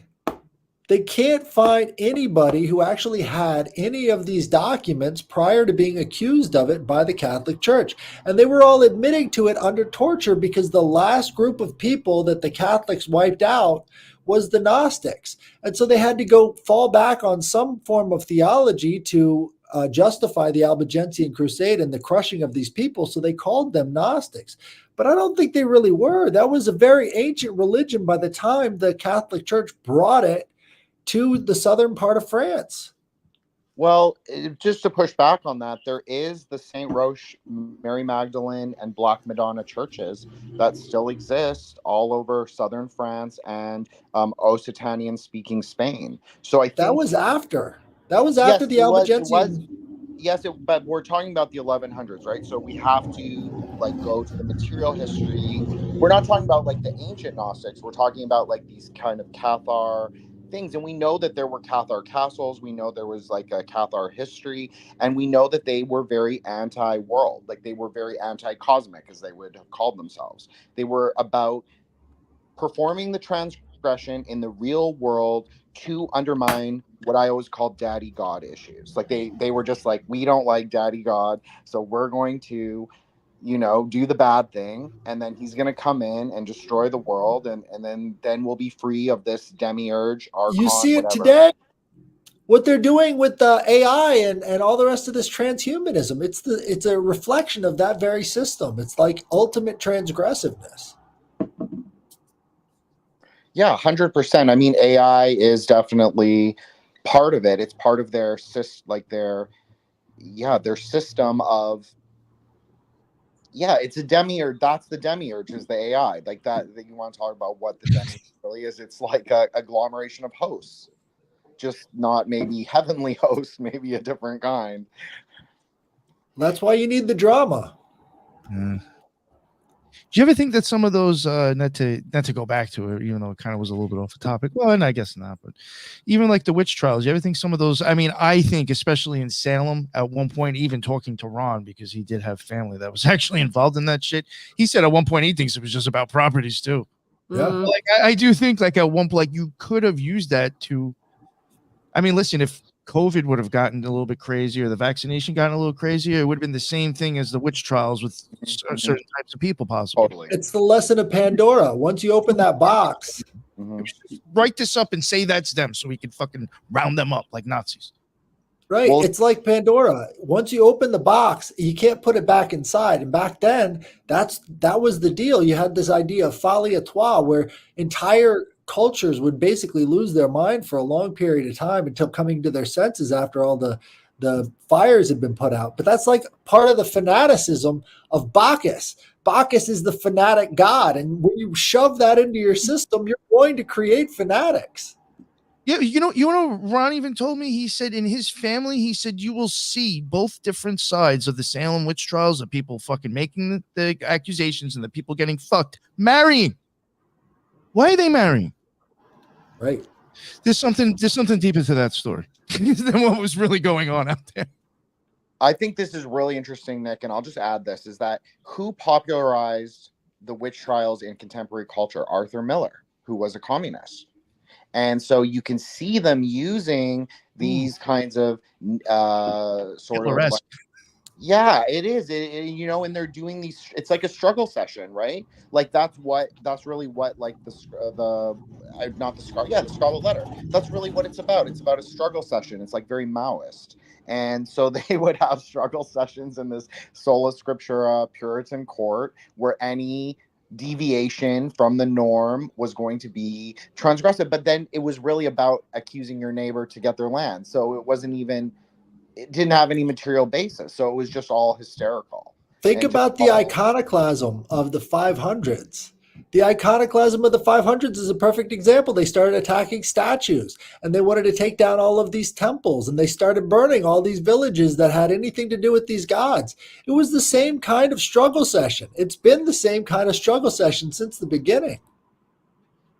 Proto-communism. Sounds like what we see in the George Floyd riots, the DNC riots, the Hamas, like pro-Palestine, like that's all the same stuff, guys. Nothing Yup. new under the sun. But see, we've got our heads are full of conservative and liberal, and we think that that's the real dichotomy. It's never been the real dichotomy. They just use these different sides and they interpolate. Again, it's like the fourfold God versus the threefold God. If you've got the eyes on the triangle instead of seeing it as a fourfold system, you're not going to understand the cyclical nature of it. These things are very closely interrelated, and they oftentimes marry each other. And this is part of what keeps them in control, is the ability to have that type of mind control within society. 100%. I actually had a quote that I prepared like way before when Nick told me what our topic was. It's kind of off topic, but I'm just going to read it because I brought it up. And so it's from the Jason Liu's book. I forget the whole title, but it's about the John Dee and the Aethers, so the Enochian Aethers. And so he posits that time is conceived of as an Ouroboros. He's referring to the Old Testament, specifically Revelations. Beginning with the fall from Eden, represented by 333, Coronazone, with the quality of human consciousness descending into darkness on a downward arc, at the nadir of which God descends into creation as Christ to redeem fallen humanity. Time is then terminated by the final war with the spiritual darkness, incarnated as the beast, which is represented by 666, Babylon, and the Antichrist. So he's positing there's a trinity, like an inverse trinity, prior to mankind's salvation and return to the Edenic stage. So basically why I pulled this up is because it's interesting when you think about it. He's saying that there's no linear time in the Bible, that you can look at different, especially for Revelations, but in reference to the whole Bible, that it's a perennial story. I think that's what his thesis is that it's a story that is about the redemption of mankind, rather than I'm not saying it's not supernatural. Okay, I'm pro supernatural, but I think he's saying it's more of a story of mankind and more of a story of how we are in control of this realm. And Buddhism also, I just want to say that Buddhism also posits that we are the controllers of our own realm. Like, we control this desire realm. This is ours. God gave it to us, or however you want to describe that. And like these even pagan gods, Headless, it's like all of them, they do not belong here. They are not in charge of us. We are in charge of us. We have our own free will, and we have to exercise that. And so I think that is an interesting way to look at Revelations, because I think that people, and not just Christians and not just Protestants and not, not even just people who aren't into conspiracy or deep politics or deep theology like we're doing, I think they forget that we do have free will and we do have choice, and we can liberate ourselves if we really want to. Well, I think a lot of pagan cultures, especially back then, believed that they were not only the marble, but they were the sculptors. And they understood that their destinies were in their hands, and that it wasn't always up to the gods. And might have designs of their own, but there was always that separation. It wasn't nearly as, you have to pray for everything, or you have to, whatever. It's go out and get it, be your own person, make your own destiny. And I think that's been lost to a large extent. Yes. I agree with that. I mean, I even think that's why sometimes, when I take the story for as it is, I mean, didn't even Jesus disappear and kind of go off and do his own thing for a while? Mm-hmm. You will see that a lot in even stories of, religious or spiritual people. They tend to disappear, or they go off on their own and find themselves, come back, kind of share their journey, their experience and their journey with others to help them get on their own as well. Really. Absolutely. Yeah, I think a lot of it is about listen, I had this experience. This is how you can liberate yourself. And just somehow that gets fucked up. It turns into, I need to idolize and fucking give you money for this and that. Yeah. 100%. It's the first opportunity they get that you got to monetize, monetizing stories. That's been the real game this whole time. Monetizing stories. I love that. It's okay, think true. about the symbol for the sun. I was going to talk about this in our next episode, but the symbol for the sun could be people sitting around a campfire. Like, this is where we get our energy from these stories that we tell ourselves, and that's what we see in the rest of the world. It's It's all about the story. How do you get outside of the narrative structure? It applies to every sentence you can say. Like everything is broken down into very specific parts. This is why Carl Jung was so into the idea of the hero of a thousand faces and all the rest of these archetypes. It's because these are how we see ourselves at a minute by minute basis. And that is very important to our identities, you know? I think that it's really funny because someone did a meme about how God remains anonymous by performing these like small miracles in your life, but you can't necessarily recognize God or the miracle. And someone was saying, well, this is just proof of Buddhism because it's like the divine chooses to acknowledge that non-self is real. So this idea of identity, ideology, I think I personally am on that thinking where that's kind of all bullshit. Yeah, it's real to an extent, but like so much of that layer we can discard and sort of, I don't even know, like just we can do something with it. We can do something more with what is left than like those things that we place upon ourselves multiple times over, create these like crazy identities, whatever. But I think that's all bullshit. I think just, discard it and see what's left. Well, I think this goes back to the educational part because normally people are able to hold two competing ideas in their head at the same time. And unfortunately, what you find is that the less intellectual people are able to be with how they view the world, the more materialistic and identity obsessed they become. You have to have a type of nobility of thought so that you can get outside of this self-obsessed world that they find themselves in. And unfortunately, once the education system declines to that level, ego becomes the only God, and that ego is what's going to be driving all these decisions instead of having something higher that you look up to. Yeah, I think that's where a big push towards all the identity stuff comes in, right? To fill people's void with all these labels on yourself instead of identifying yourself as a child of God, first of all. Right? Yeah.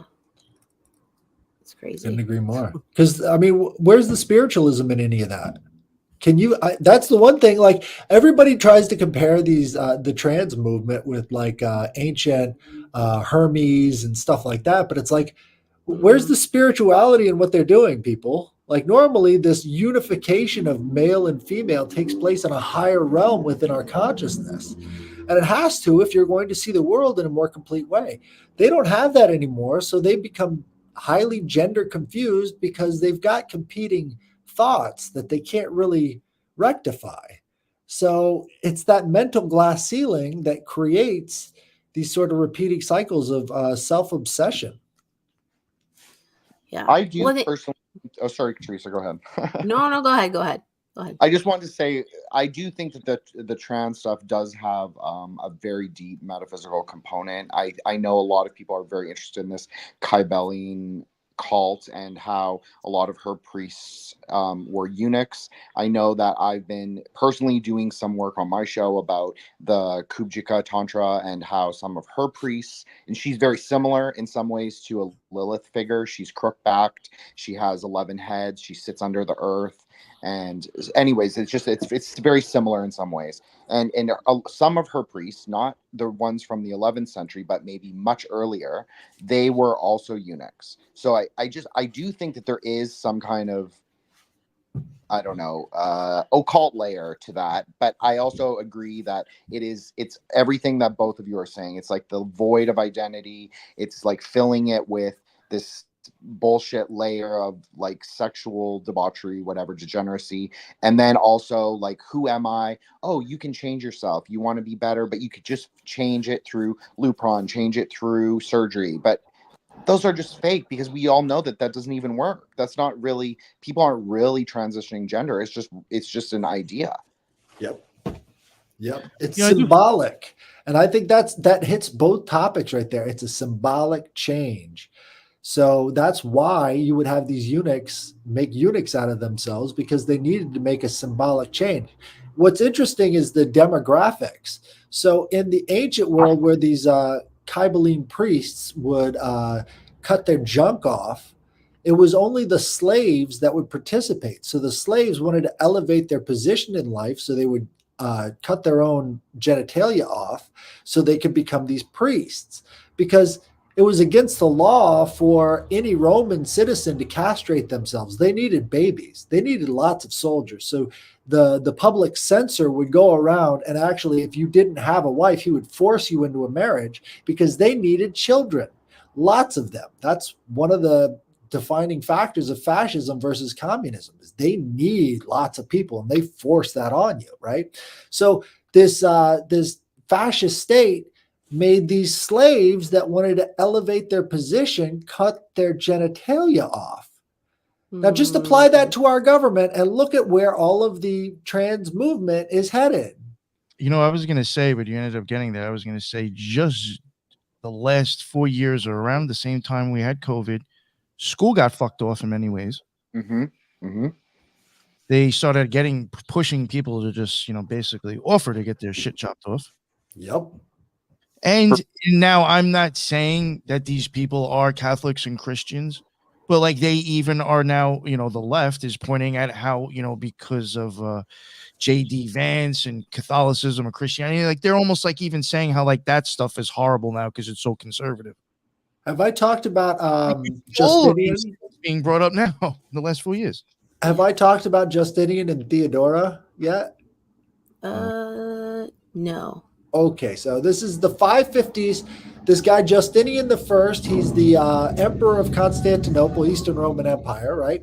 He is in a war against the Goths, and this guy Procopius writes the history of it, right? So in Procopius's history, he has this one book called the Court of Justinian and Theodora. He was writing about the battles, but this court book, which started conspiracy culture, by the way, when it leaked out of the Vatican in the 1300s. Like until that time, they didn't really have any writings about the inner workings of the courts of these different figures.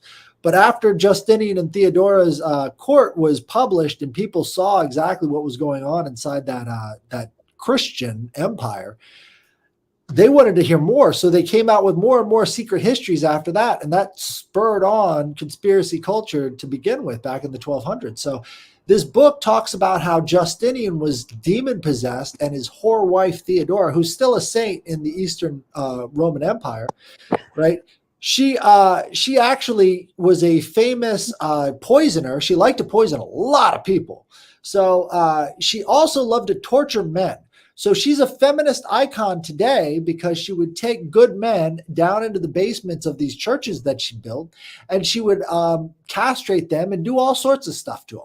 She had an army of followers that were nothing but eunuchs and whores, right? So the eunuchs and whores, they would act as her intelligence network. So she would use that intelligence network against this other group called the Greens, right? So they were divided by these chariot teams. Is right? this House of the Dragon or No, like no, a Daenerys this is history. This is our history. It's so Right, similar. I'm happening saying now. it's so similar. What they had was these two groups of chariot teams, because chariot racing was the biggest sport in the world back then, right? So you had charioteers that were making equivalently more than modern athletes back then, right? So we're talking like people making billions of dollars as a charioteer. Amazing amounts of money. Biggest sport in the world. They had these two prominent teams, the Blues and the Greens. The Greens were conservative men who wanted the empire to get back on track and not be, bogged down by all this liberal thinking that came from Theodora, because Theodora controlled the Blues. So Justinian would play the Greens off against the Blues and the Blues off against the Greens, and they would use that friction between the two to maintain a stranglehold on power. Does that sound familiar? And so they used this whole army of eunuchs and whores to identify any men of virtue in the community. So they would take them down to these basements and force confessions out of them by beating them savagely. And so she's a feminist icon today, and she later became the empress, the first empress of the Eastern Roman Empire. That's why they call her, a saint, because she ended her reign by going on a massive iconoclasm campaign of smashing all of the ancient wonders from Greece. She loved that. Whoa. So this is Theodora. This is the Christian legacy in Turkey. Damn. She sounded like Daenerys Targaryen to me.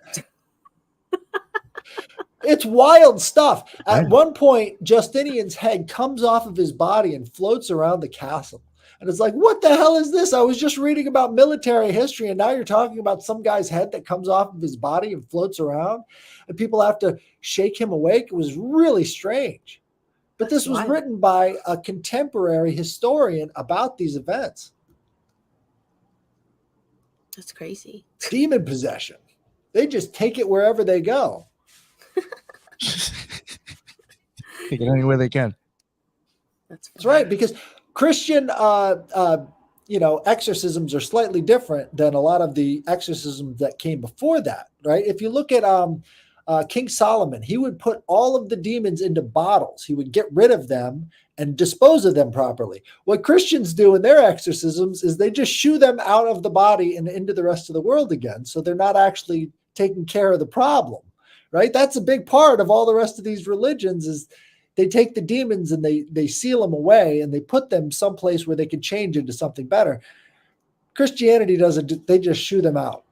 Go possess the next person. We need more business. Well, I will say that in terms of exorcism, from what I understand, obviously I've never performed one, but from what I understand, it is easier to expel a spirit than it is to capture it, because it takes like a much more sophisticated sort of religious or magical entrapment. You have to have a device or some kind of vessel for it, right? Like a replacement vessel. So it is actually easier, though it is supposedly harder on the person possessed to have the spirit expelled. And that's what Buddhism tries to do. Obviously, that you can expel a spirit because it's a last resort tool. It's just not your first tool in the box. Right. But it tries to integrate the demon into, like, subjugate it with the theurgic practices. That's sort of the idea, is that you do the practices and you subjugate it yourself, because that demon really is ultimately empty. It's just yourself that you're looking at, and something about you. Now, you may not have access to that sort of consciousness or that evil force, but there is something in it that is a reflection in you. So you try and tame it, I guess. That element is, I think, one of the reasons why these demons can get so powerful and why they're getting more powerful today is that they get expelled, they come back, they're learning every time, and they're changing every time, and it's not going away, because normally you got to put it back into the cycle of nature so that it can be expelled peacefully without hurting anybody else. And that's actually a big theme in 18th century exorcisms. They would always do that, but now this sort of Catholic model kind of took over, because the dominant religion in the United States until the 1850s was folk magic. And it's undeniable. That was the thing. They all had their folk magic. It acted as medicine. It added all sorts of different flavor to all of these events. You see in Washington, D.C., how much they admired the Greeks. Like, there was a lot of freedom of thought going on back then that we just lost once we had, total domination of this other form of Christianity, which really happened in the 1850s onward. Well, I think it's interesting that you raise this idea of folk magic, because in my experience, folk magic is kind of the degradation rather than it's of the polytheism. It's a degradation of something else. It's like it's a lower, I don't want to say lower form, but it's an incomplete form of something higher. And a lot of those times, and this is just my experience, and I don't know, Nick, you can totally chime in and disagree, but I sometimes think that people doing magic, like magic, that is a trap in and of itself. Like, yes, I think there's a time and place where you can do a little something here and there, but I think people now seem to have very magical thinking, even about astrology, even about, it's a very like, oh, I'm going to get what I want, I'm going to do this spell, I'm going to do this. And folk magic's very like that. It's we would say in Buddhism, it's reinforcing the desires. So it's like about getting what you want right now, rather than what is the best thing for me in the more medium to long term. I would say there's a lot of folk magic wrapped up in herbalism, and herbalism was passed mother to daughter in America. And all the little tricks and secrets and rules of thumb that went along with putting a spell on, an herb was passed on in that way as well. So they had a lot of medicine that was related to that folk magic. And that's why it was the dominant religion, because that's how you dealt with these sicknesses. And they actually had really good records of healing people. So that healing practice really did carry on in other forms of charismatic Christianity and other forms like spiritualism and things like that. That was that folk magic bend that kind of, got funneled out, I guess.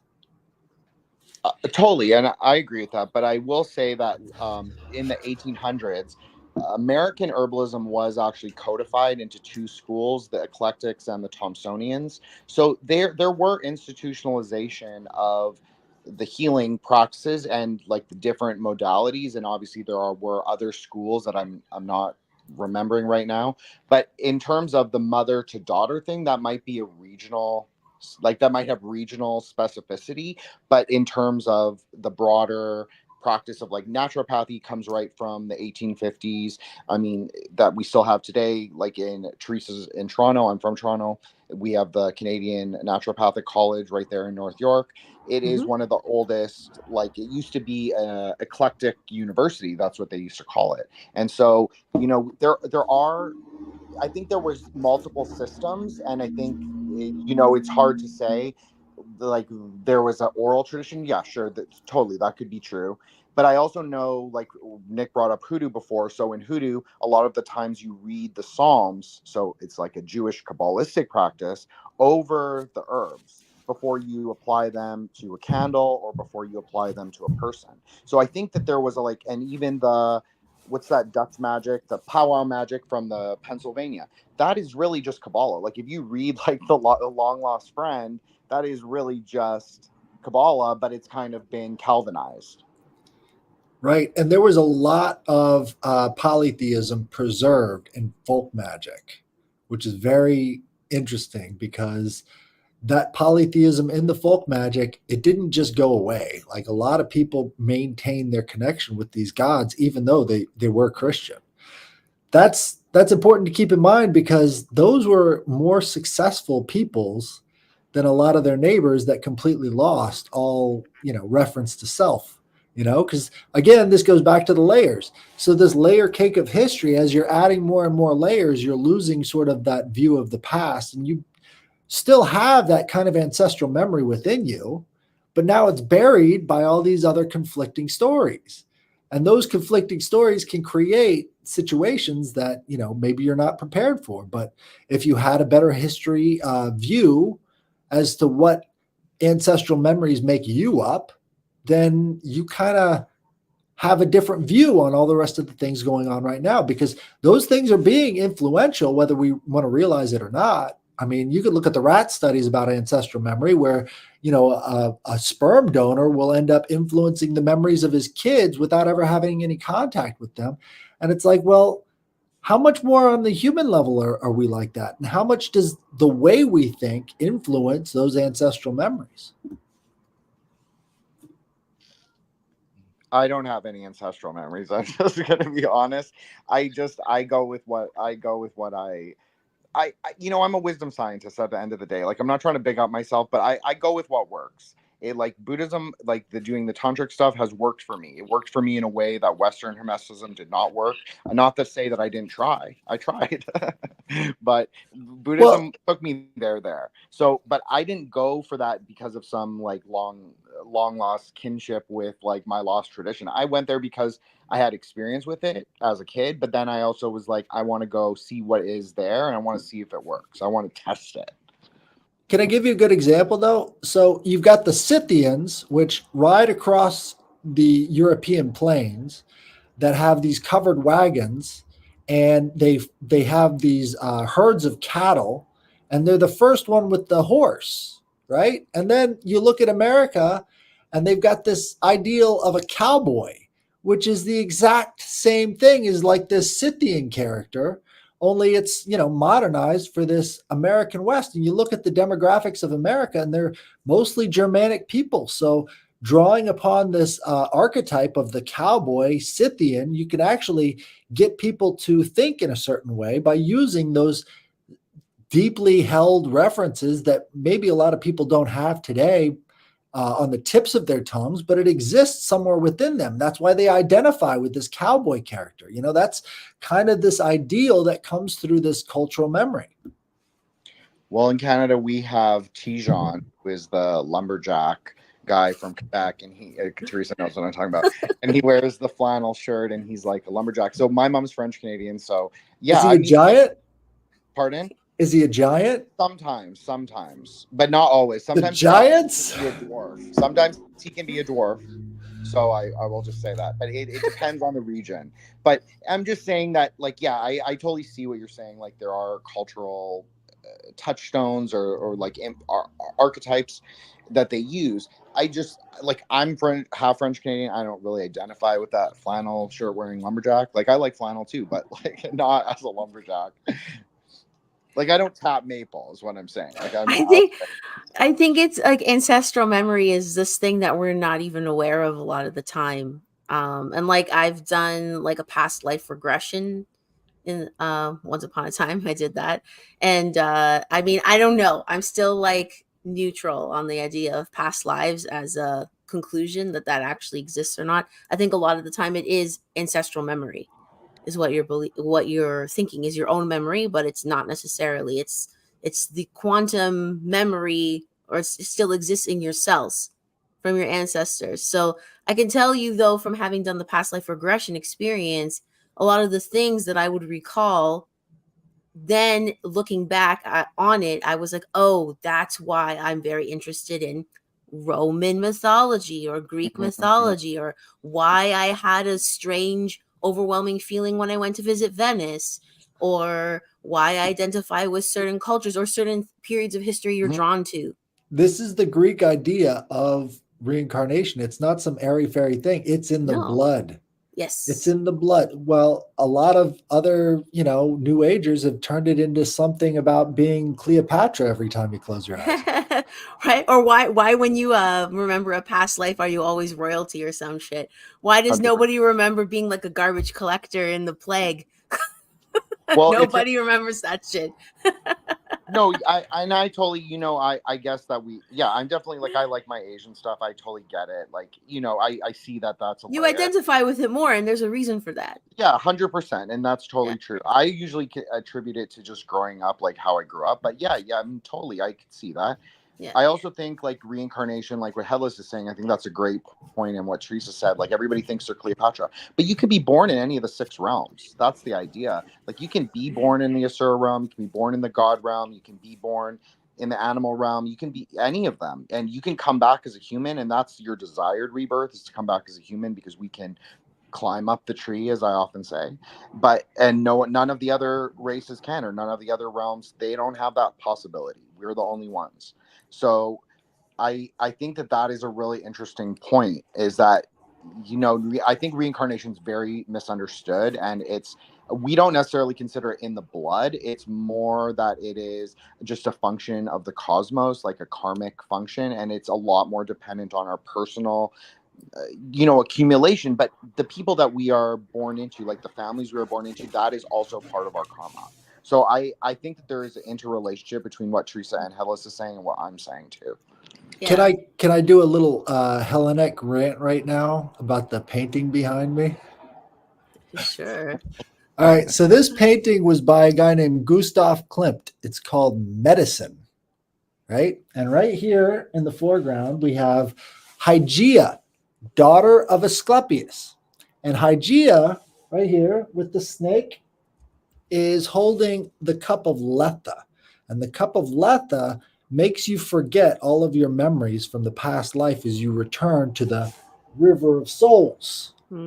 Right? So the river of souls up here, this is all the mortals. These are all the people who are alive or on this plane of existence. And if you notice real quick, they're all asleep. So the real consciousness is not while you're alive. It's while you're beyond the realm, right? And over here, you've got the image of life sort of pumping out the babies into this river of souls. And so this idea here is you see the blood coming down. That's sort of like how the memories are transferred. They're all sort of clinging to that blood. So this is like the reincarnation picture, right? And he got a lot of flack from doctors for this because Hygeia is associated with medicine. And what he's saying is no matter what the medicine they give you, you will always die. That's sort of what their interpretation of it was. But it's funny that they would say that because how badly has medicine failed since this time that they would even have a reason to be upset at that anymore? They've proven it, there's nothing more to say about that. So this story of the river of Lethe also got manifested in this work by Parmenides called On Nature, right? And in On Nature, he comes out with this word, aletheia. So this would be forgetting, and aletheia means the revealed truth. And so I think we've completely butchered the idea of occultism. We shouldn't be talking about occultism. We should be talking about aletheia, remembering, seeing the revealed truth. Instead of thinking about this whole thing like a closed eye, maybe we should be thinking with our open eye, because we've got the memories of seeing it all. Why can't we kind of try to access that? Why can't we try to ascend to that level? There's a really deep message within that. And I think it wasn't until looking at this that I realized that there could be a lot more that we're just not getting on a very basic level. That would be like our birthright senses, right? And without the ideas of reincarnation that are laid out so perfectly in these images, you're missing a huge part of your soul, right? You're missing a huge part of those birthright senses that now we don't have access to. And number one way of getting rid of reincarnation was instituting Christianity in Europe. Well, early Christians did believe in reincarnation, so let's just acknowledge that. But then also, I will say, in like the OG reincarnation religion, which is Dharma, we do have a grandmother figure who feeds people soup to forget your past life. That's a folktale, Chinese folktale. It's called Mung Po Po if people want to look her up. And there's also a Tibetan analog, but we do not identify with our past lives because that's not helpful for us in this life. That's kind of the thinking. We need to deal with our karma in this life by creating better karma. And then that's also what Teresa said, like people always remember their Cleopatra, but how is that helpful to someone if they're stuck in this life? And they're just remembering and they're saying, oh, I'm Cleopatra, like in a past life. That's great. You can be Cleopatra. Maybe you're like one part of her little component, but that's not going to help you. It's like if you're a god in the past life, like a lot of people are fallen gods, you must have fucked up. So, time to move forward. Right. I think in a European context, though, I think this is really kind of important because if you're told in this religion that, all of these people are condemned because they're not God's chosen people. And it's only through this redemption that you can actually ascend to the level of being one of God's chosen people again.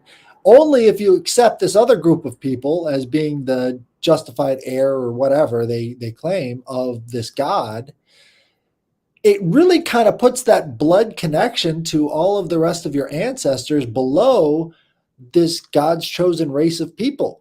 Right. So it's like you have to look at yourself as being lesser to be in that religion. And unfortunately, having that perspective has really messed up a lot of things. Like we don't really have any kind of unifying cultural connection anymore because we don't see each other as being special or being different. Or, a lot of the cultures around the world are pro their ethnicity.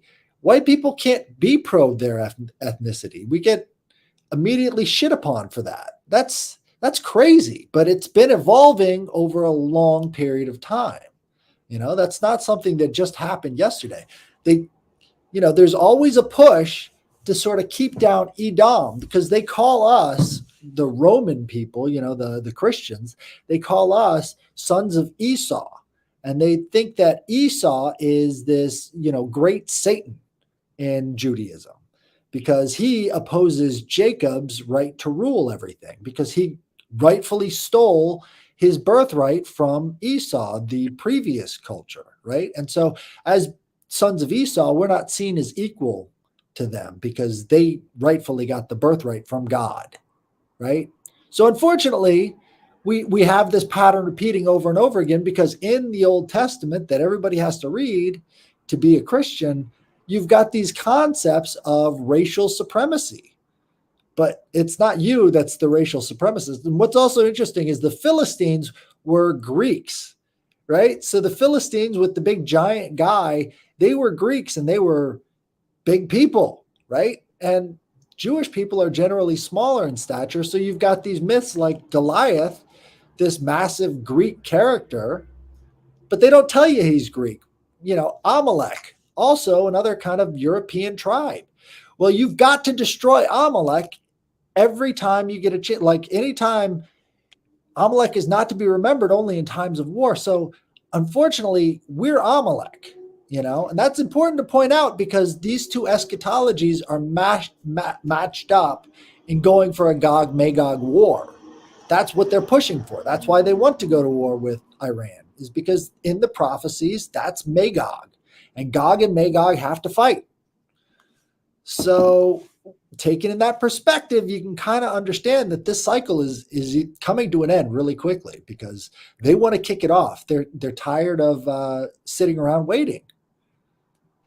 Yeah. Well, 3,000 years. I think that push to be so pro God's chosen people, that's definitely like a political political ploy for sure.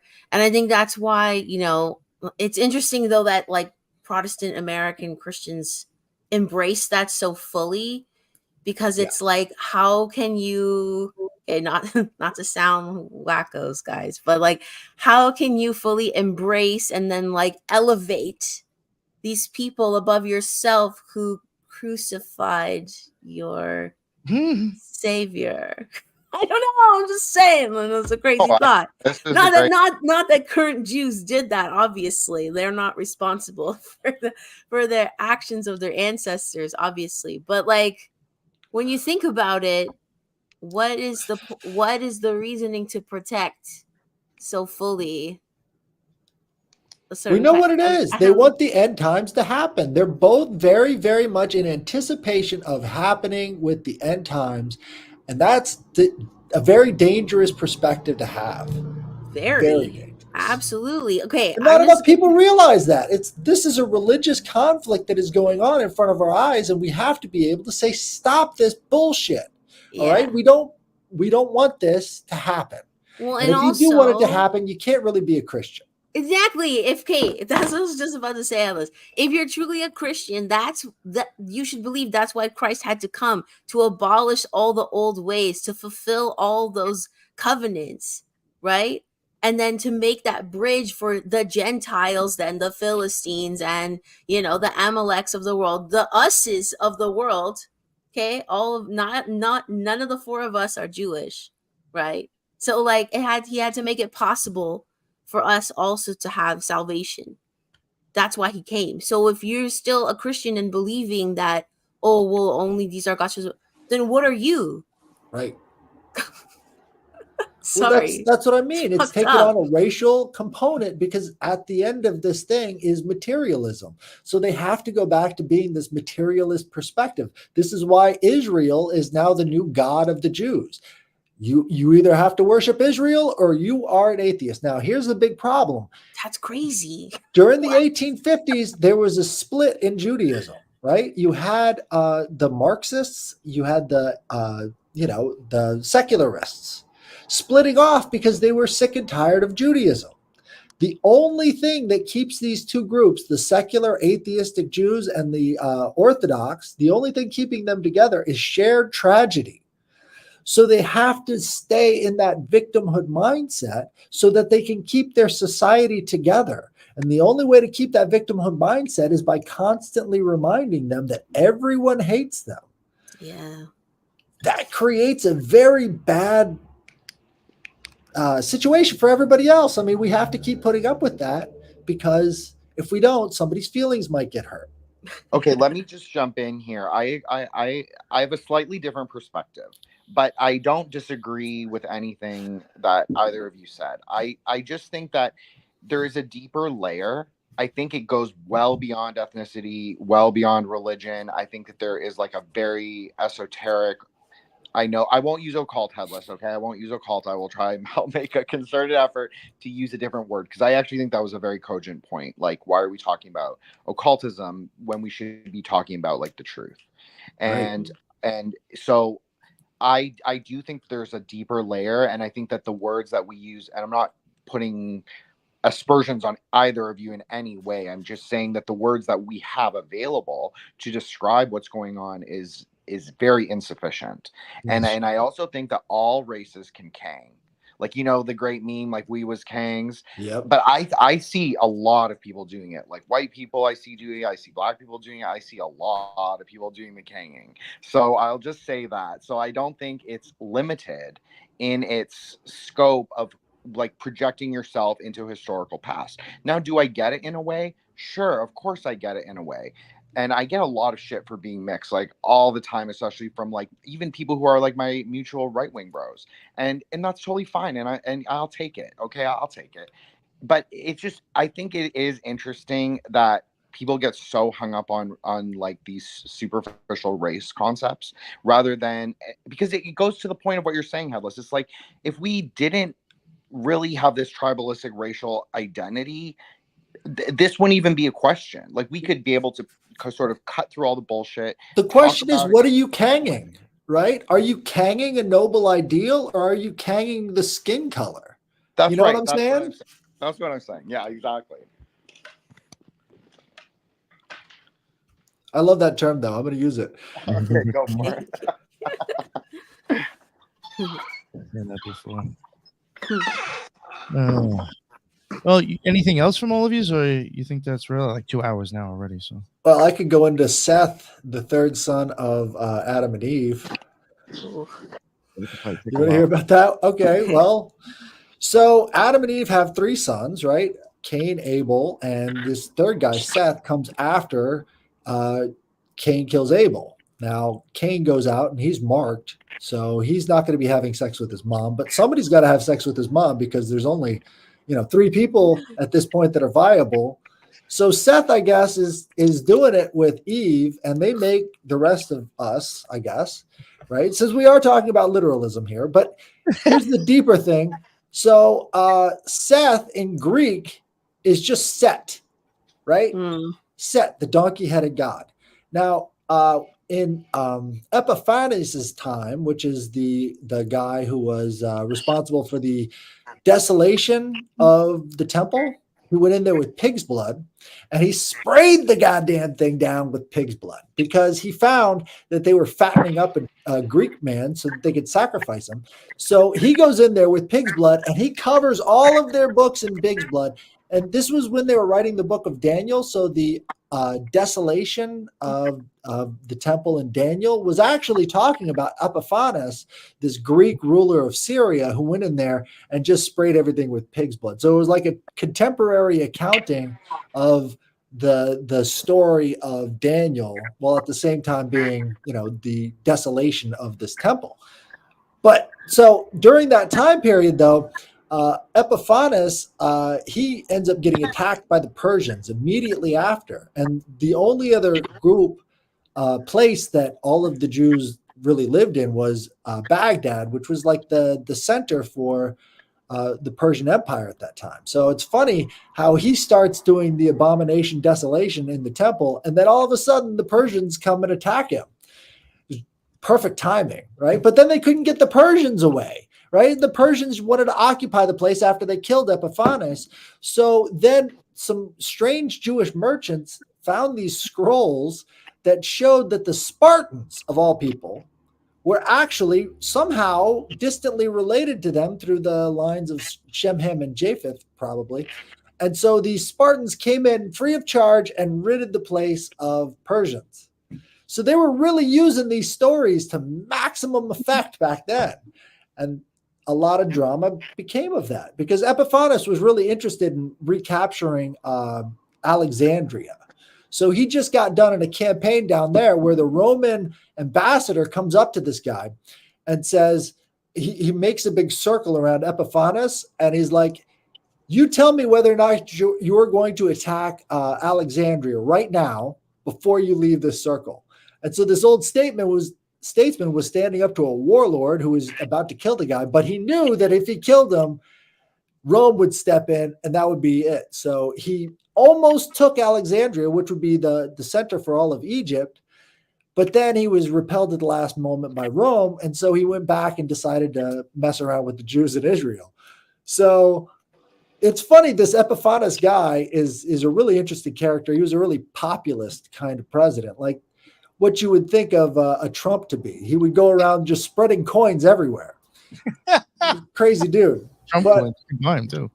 But yeah, it's a perfect example of that. Like you've got these stories in the Bible that were happening at the same time they were being written, even though they claimed to be, hundreds of years earlier.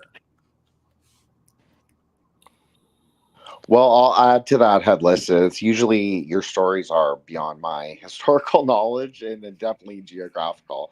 But this time I actually have something. So Seth has a sister in some of the Gnostic works. So the Hypostasis of the Archons, as well as the Epinoia of Nuria.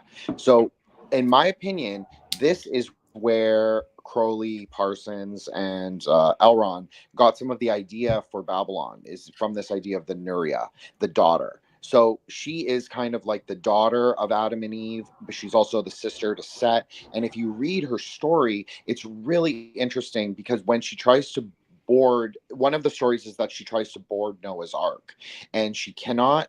Noah says no. Noah says, like, you are not a daughter of man, you are a daughter of spirit, but she doesn't really get it. And so he doesn't let her board. So he leaves her on like this rock. And then the Archons come down and they try and violate her, basically, is the story. And then, but an angel appears, the Eleph. So it's like a Hebrew letter as well as an angel. So this letter appears, this bright light appears, and he says, stop, to the Archons, and then they go away. And he says, you are really a daughter of the spirit. You are the spirit that Eve carried, that Eve originally carried. So like a Sophia kind of thing, like the wisdom within her or hidden light within her.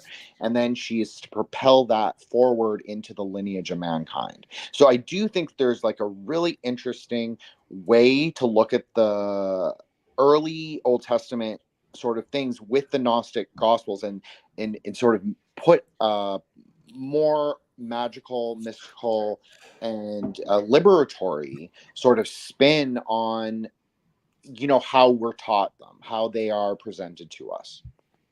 Sorry, I didn't mean to go on a thing. I thought that's interesting to bring up. No, that's a perfect segue because this Set idea was actually translated in first century slang for Jews and Christians. They were called anolaters because they worshipped a donkey. And they knew back then what they were talking about with this whole Set thing. And unfortunately, that was lost to history. They didn't really translate that further on down the line. But there was that anolater angle. And there's a book that was also written in the first century AD called The Golden Ass. And this golden ass was this guy who got transformed into a donkey. And he goes on all these little adventures. It's a crazy book, but there's some sort of a linkage between that and Christianity because it was almost explicitly stated, because this guy was actually an Isis worshiper who wrote it. And the entire back half of the book is like first century Isis worship, which you're not going to find that anywhere else. It's just very rich, like incredibly symbolic. But he's talking about Isis and how, she gave him a rose that transformed him back into a man. And there's some sort of a linkage there between mystical Christianity and this book. Yeah, that's really interesting. I also will point out that the donkey is a very common vahana in Buddhism, or the vehicle for some of the goddesses to ride. And it actually has a very deep meaning. It is the peace-binding vehicle. So I think that there's something really interesting there when you consider like Mary rode the donkey, like it's the idea of binding this kind of contractual treaty, this covenant, you could say, with the Palm North Sunday. Star. Exactly. So she's riding it, and then the North Star is in the sky, and the North Star. Oh, that's No, it was just in the middle of it too. yeah, it was in the Yeah, well, I mean, part of the whole thing was Palm Sunday. As Jesus was riding the donkey, they would lay the palm branches before him. That was highly symbolic. Oh, he's back. That was quick. He's Sorry about that. I don't know what's going on streaming fast on as it. hell. That's No, so so funny. I think there's an interesting correspondence between Isis and Tara, and I think that Tara is probably a Himalayan version of like the Isis, Astarte, some aspects of her Lilith character, and I think it's sort of preserved in that in our thinking. But I also think that the idea of I forgot where I cut off, but I do think that there's something really interesting with the idea of the North Star, the donkey, and Mary riding the donkey, because in some ways of thinking, Mary is both the daughter and the mother, particularly when she's pregnant, because she's also a virgin. Like, whether you believe that or not, irrelevant.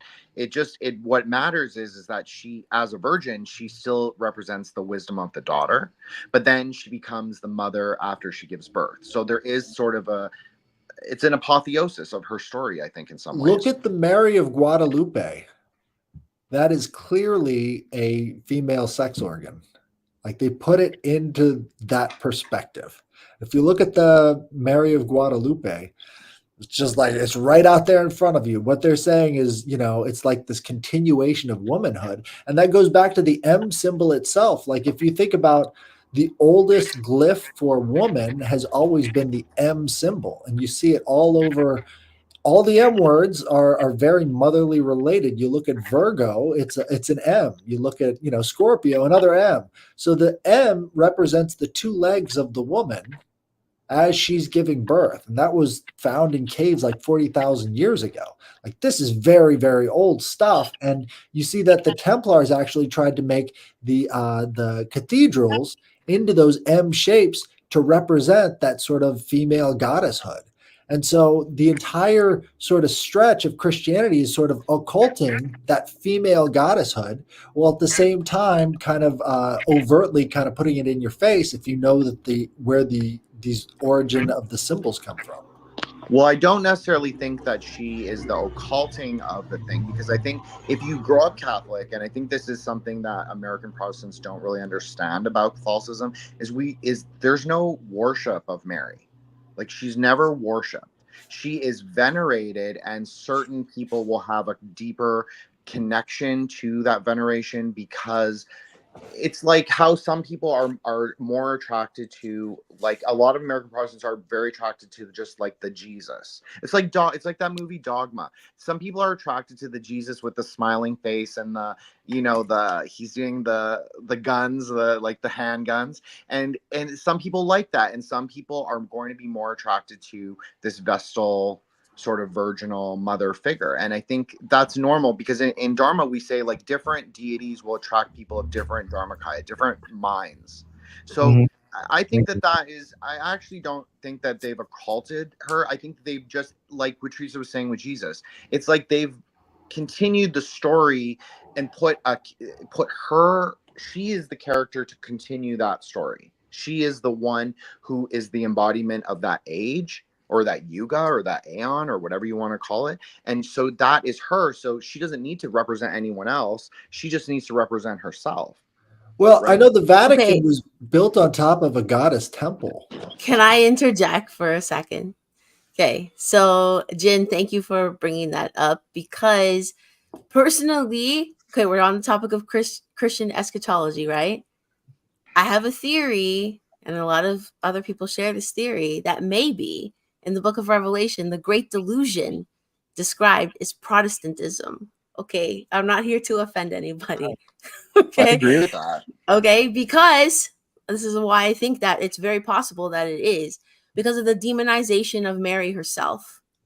Because Protestants, they are taught and propagandized to, like, disgrace, to hate her in a way. Like, it's shocking how you would talk about the mom of your savior, like anybody's mom, to talk about them like that is nuts. Like, you talk about your mom like that, or your grandma, are you crazy? Like it's so disrespectful, and Yo, it's, fam. I think it's on purpose It's because used as a tool. used as a tool, but I think it's on purpose because if you look at the Marian apparitions and the messages in the Marian apparitions, if you think there's any truth to those messages whatsoever, God's plan is she's the new Eve, to reconcile what happened in the garden, and that God will triumph through the Immaculate Heart of Mary, and that's what he wants. It's not for me to say what he wants. That's what he wants. So for a whole huge section of Christians to despise her, It's very that is convenient. a huge mind fuck.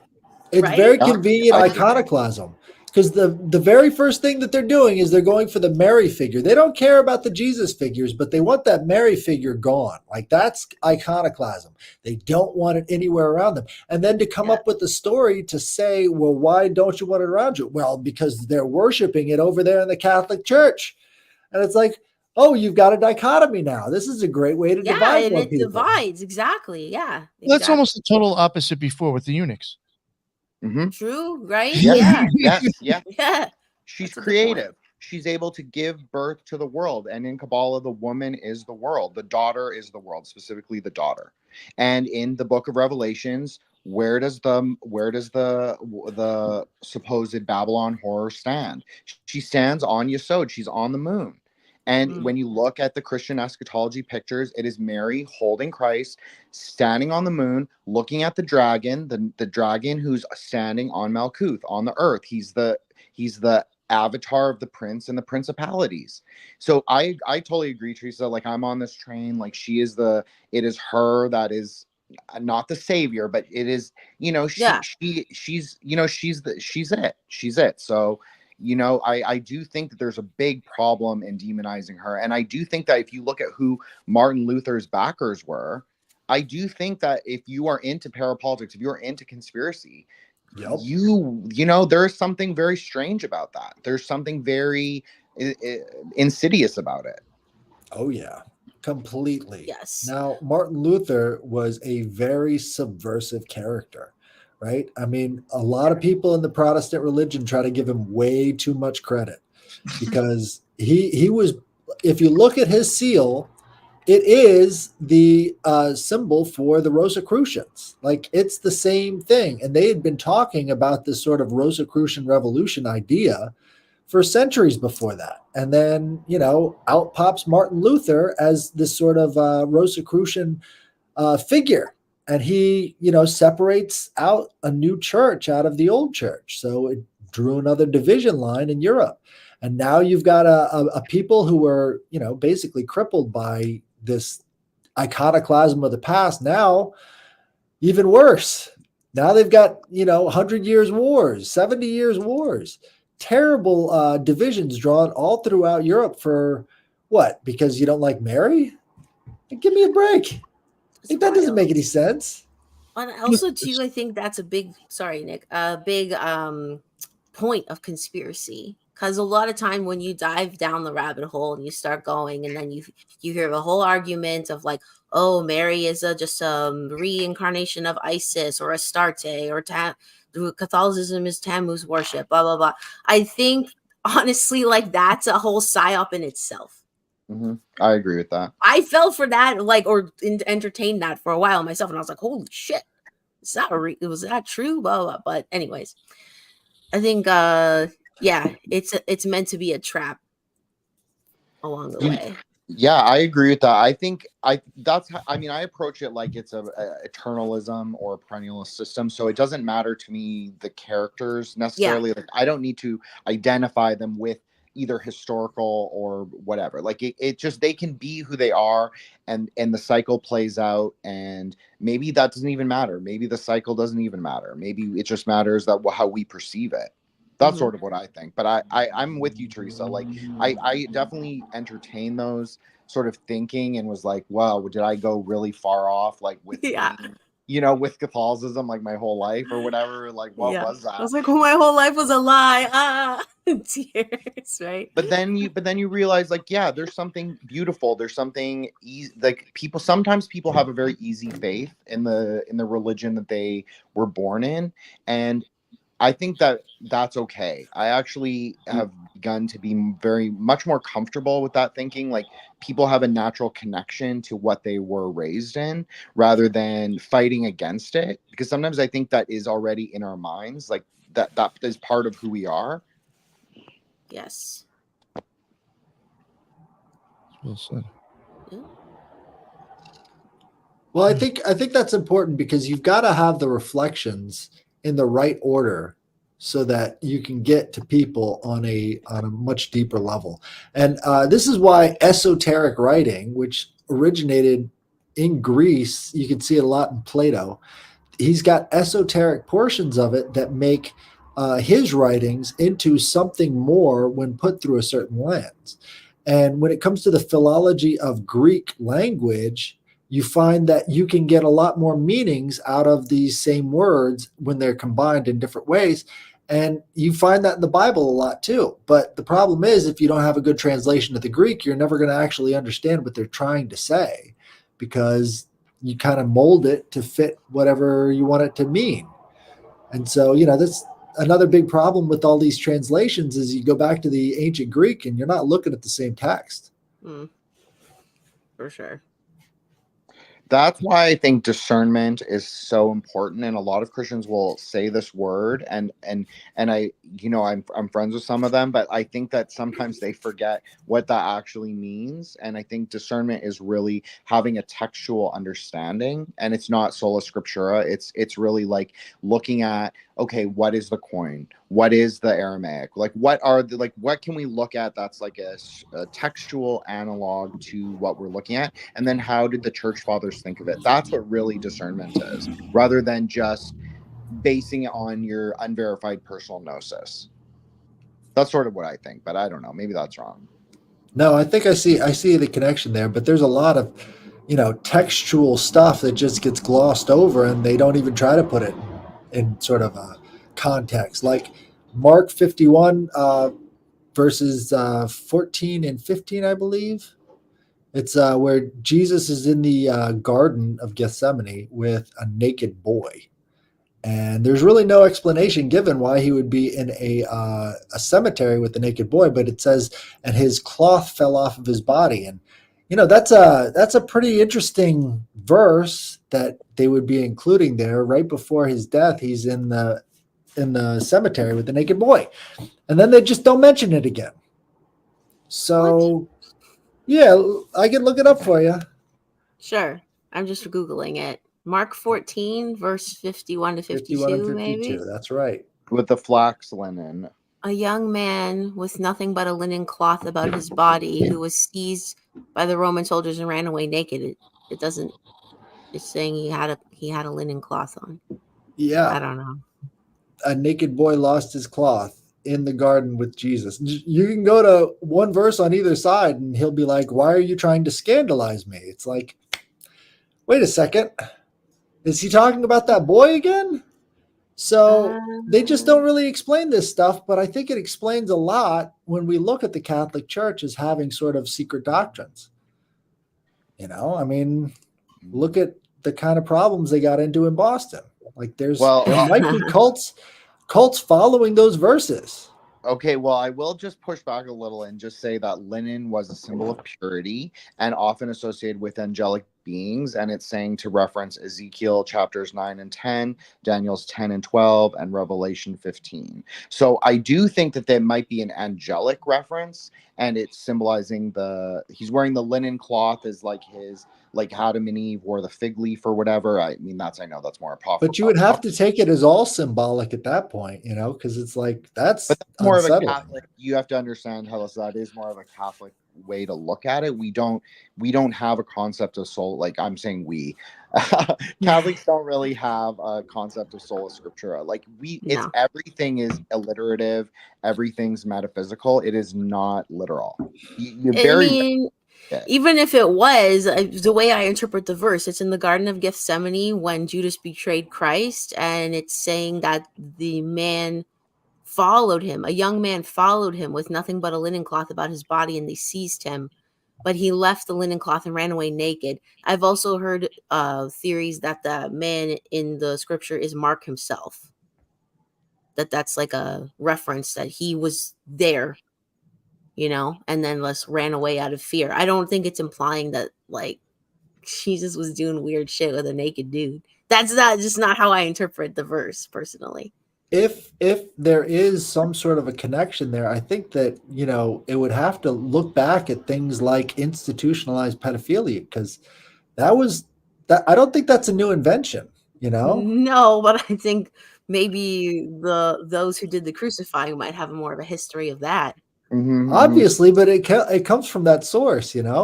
So there's a connection between the source and the thing that they produced. Like, for instance, in 70 AD, when Jerusalem was conquered by the Romans, they all fled down into the Arabian Peninsula, right? This is 70 AD. And several hundred years later, you get the emergence of Islam. And Islam becomes the sort of linkage there between this new form of Judaism. You've got Christianity, which is the new form of Judaism there, and then Islam, which becomes the new Judaism over in Saudi Arabia. And there was 6 Kaabas, right? The big black stone that they have that they dance around. Well, there were 6 of them originally, but after Islam took over and took away the paganism from Arabia, which was actually the most peaceful, well-connected society in history at that point. Back on the headless, because I know you said this last time. We have Chinese travel journals from this time, from Xuanzang, Tang and Song Dynasty travel journals, hundreds of them still exist, easily translatable from classical into traditional characters. So they do not agree with this interpretation that it was a peaceful society. I will say that because after the last show, I made sure I looked it up because I had read those in my undergrad years a million years ago. They did not agree. And the Silk Road was much more syncretic. Like, a lot of these people were hanging around with each other. Like, if you go to Azerbaijan now, they have the Living Flame Temple. That was frequented by Buddhists. They had Brahmin priests, Hindus, they had Zoroastrians, they had Nestorian Christians. But the one people that they did not include was pagans, because the pagans were considered to have these very virulent sort of blood rites. And so any kind of sacrifice to the flame was considered to pollute the flame, because in Zoroastrianism, the flame is the tongue or the sometimes the eye of God. So I just will say that, but I'm not saying that your interpretation is wrong. I think that there are multiple sort of cultural ways to look at that. Okay, well, in this context, I'm just going off of their history with their neighbors. So they were never invaded by Rome; they were always considered friends. They were never invaded by Greece because the Greeks actually liked their perspective. So they weren't really at war with any of the dominant areas at the time, because they maintained a very peaceful, honest relationship, at least with the Greeks and Romans. So at that time, though, when Islam took over, they were able to spread out over the globe extremely fast because they had already set up these trading networks, right? So the rapid expansion into Europe through Spain was because of the fact that they had already set up massive trade routes all throughout the region. They were known as, the world's best traders. And for that reason, they had, vast amounts of wealth. But, after Islam took over, all that wealth really stuck to the top. And there was really, they've been poor pretty much ever since, despite the fact that they had, generational wealth coming from all of the areas in old Persia and all of the areas, all over the desert regions. And all that wealth just basically evaporated. And it hasn't ever come back since. It's kind of funny like that. States are very wealthy. So, I mean, there is wealth there. And it just is, I think that, Islamic banking rules, as has been mentioned before, are very similar to ESG and some of the, globalist agenda things. And so I do think that there's definitely a close link, but I personally am more skeptical of this peaceable Arabian history, just because I am familiar with this other version, but I don't know. So maybe it could be both true. Well, they could be peaceful with two groups and maybe not one other, but that goes back to ancient feuds. And this is the region for ancient feuds. My God, they still hate each other from thousands and thousands of years ago. So that ancient feuding angle is a real one too, as well. But yeah, totally. And but I will say about the Kaabas, like I have never heard the about the six, but I think in the metaphysical terms, I would not say the Kaabas are good. Like I don't usually place good and evil particulars onto things, but I would say the Kaabas are capture devices, kind of, and like black cubes, like that's what it is. It's to capture some essence of God, the lightning strike. in ancient times, these Kaabas would be placed at oases, and they would represent all of the gods from all the surrounding cultures in them. So when he destroyed all the other Kaabas, it was because he dedicated that one to Allah, this new god that they had formed from other sources, and that Allah was the only one allowed to be in existence. So when they smashed the other Kaabas that were basically oases of friendship, like this was for everybody traveling along these routes to pray and worship, they kind of centralized all that power and authority into Mecca, and so but they the beheaded Kaabas everybody else. the Kaabas have the goddesses still enshrined, like the yonis, like they have the 7 meteorite yonis with the silver sort of exterior layer on the side, just like a chakra system sort of. And so they still have that there. So I don't know if it, like you're saying that it would be open to people to pray, but from like the Chinese perspective, the Arabian tribes were like untamable. So I mean, I'm just saying that I think that there are different cultural interpretations on that story. Well, there's a wide range of these type of trader networks too. There's so many different ones along the route that would pick up where the others left off. It was a long way, but I think we're wrapping up now. I think. Do you guys have any? Oh, you know what I wanted? You know what I wanted to toss in there real quick before so many people started jumping off. Stickers. I got free stickers to send out. Yeah. I got a bunch of stickers in. If you want some, just send me neither email the nypatriot1978 at gmail, or hit me up on like either Instagram or Twitter, and send me somewhere to put them to send them, and they're free. If you're willing to slap some up and like tag them in areas, I'll give you more. If you walk around in your area or in cities, if you started paying attention, you'd probably be surprised how many weird fucking stickers there are in areas of graffiti, to where it's like I've even started wondering, like, is these like occultists like throwing up mark? I don't know. Very weird stuff I've seen put on stickers in weird areas. So toss them up. If it's any, I guess, an interest to people, Darby O'Trill is the one who did create the art. That might be of like some interest to some people, because I have had like, not for nothing, it's actually pretty interesting. And like the last probably like 2 months, a lot of the, I guess, fan mail that I've been getting, 90% of it has been from juggalos, believe it or not. So it's actually been pretty impressive how many of them have either DM'd me or actually emailed me to tell me how much they like the show. They think it's badass. Nice. So maybe to the juggalos out there, Darby O'Trill made this art. So if you want some free stickers that he made, hit me up and I will throw them out to you. So yeah, I did want to bring that up before we wrapped it up for people. So yeah. Also, I just started a Patreon account, so I'm going to be focusing mainly on tarot and Reiki services. So if you guys like tarot, Reiki, and guided meditations, it's going to be focused mainly on that. So if you guys are interested, check it out. Patreon.com/headlessgiant. Awesome. Definitely check that out. Very interesting. Teresa, you want to plug your show real quick? Sure. Oh, you Yeah. want to announce like kind of like, not putting you on here. Yeah, sure. So yes, Spiritual Gangsters is where you can find me. So Nick and I are sort of resurrecting our Clown World segment that we used to do, where we talk about current events and like pop culture. So basically it's going to be like on a miniature scale, so not as like intense. It used to be every week and like 10 to 12 like news stories. Like it's just too intense for me. So a miniature version of that is going to start, I think, next Friday. We're going to do it live. Friday nights, party. Definitely looking forward to Yeah. that. Should be fun. Should be Yeah, fun. for sure. Yeah, and actually, real quick too, not to take up too much time. I mean, I don't want to jinx it, but I mean, I'm pretty sure it will happen.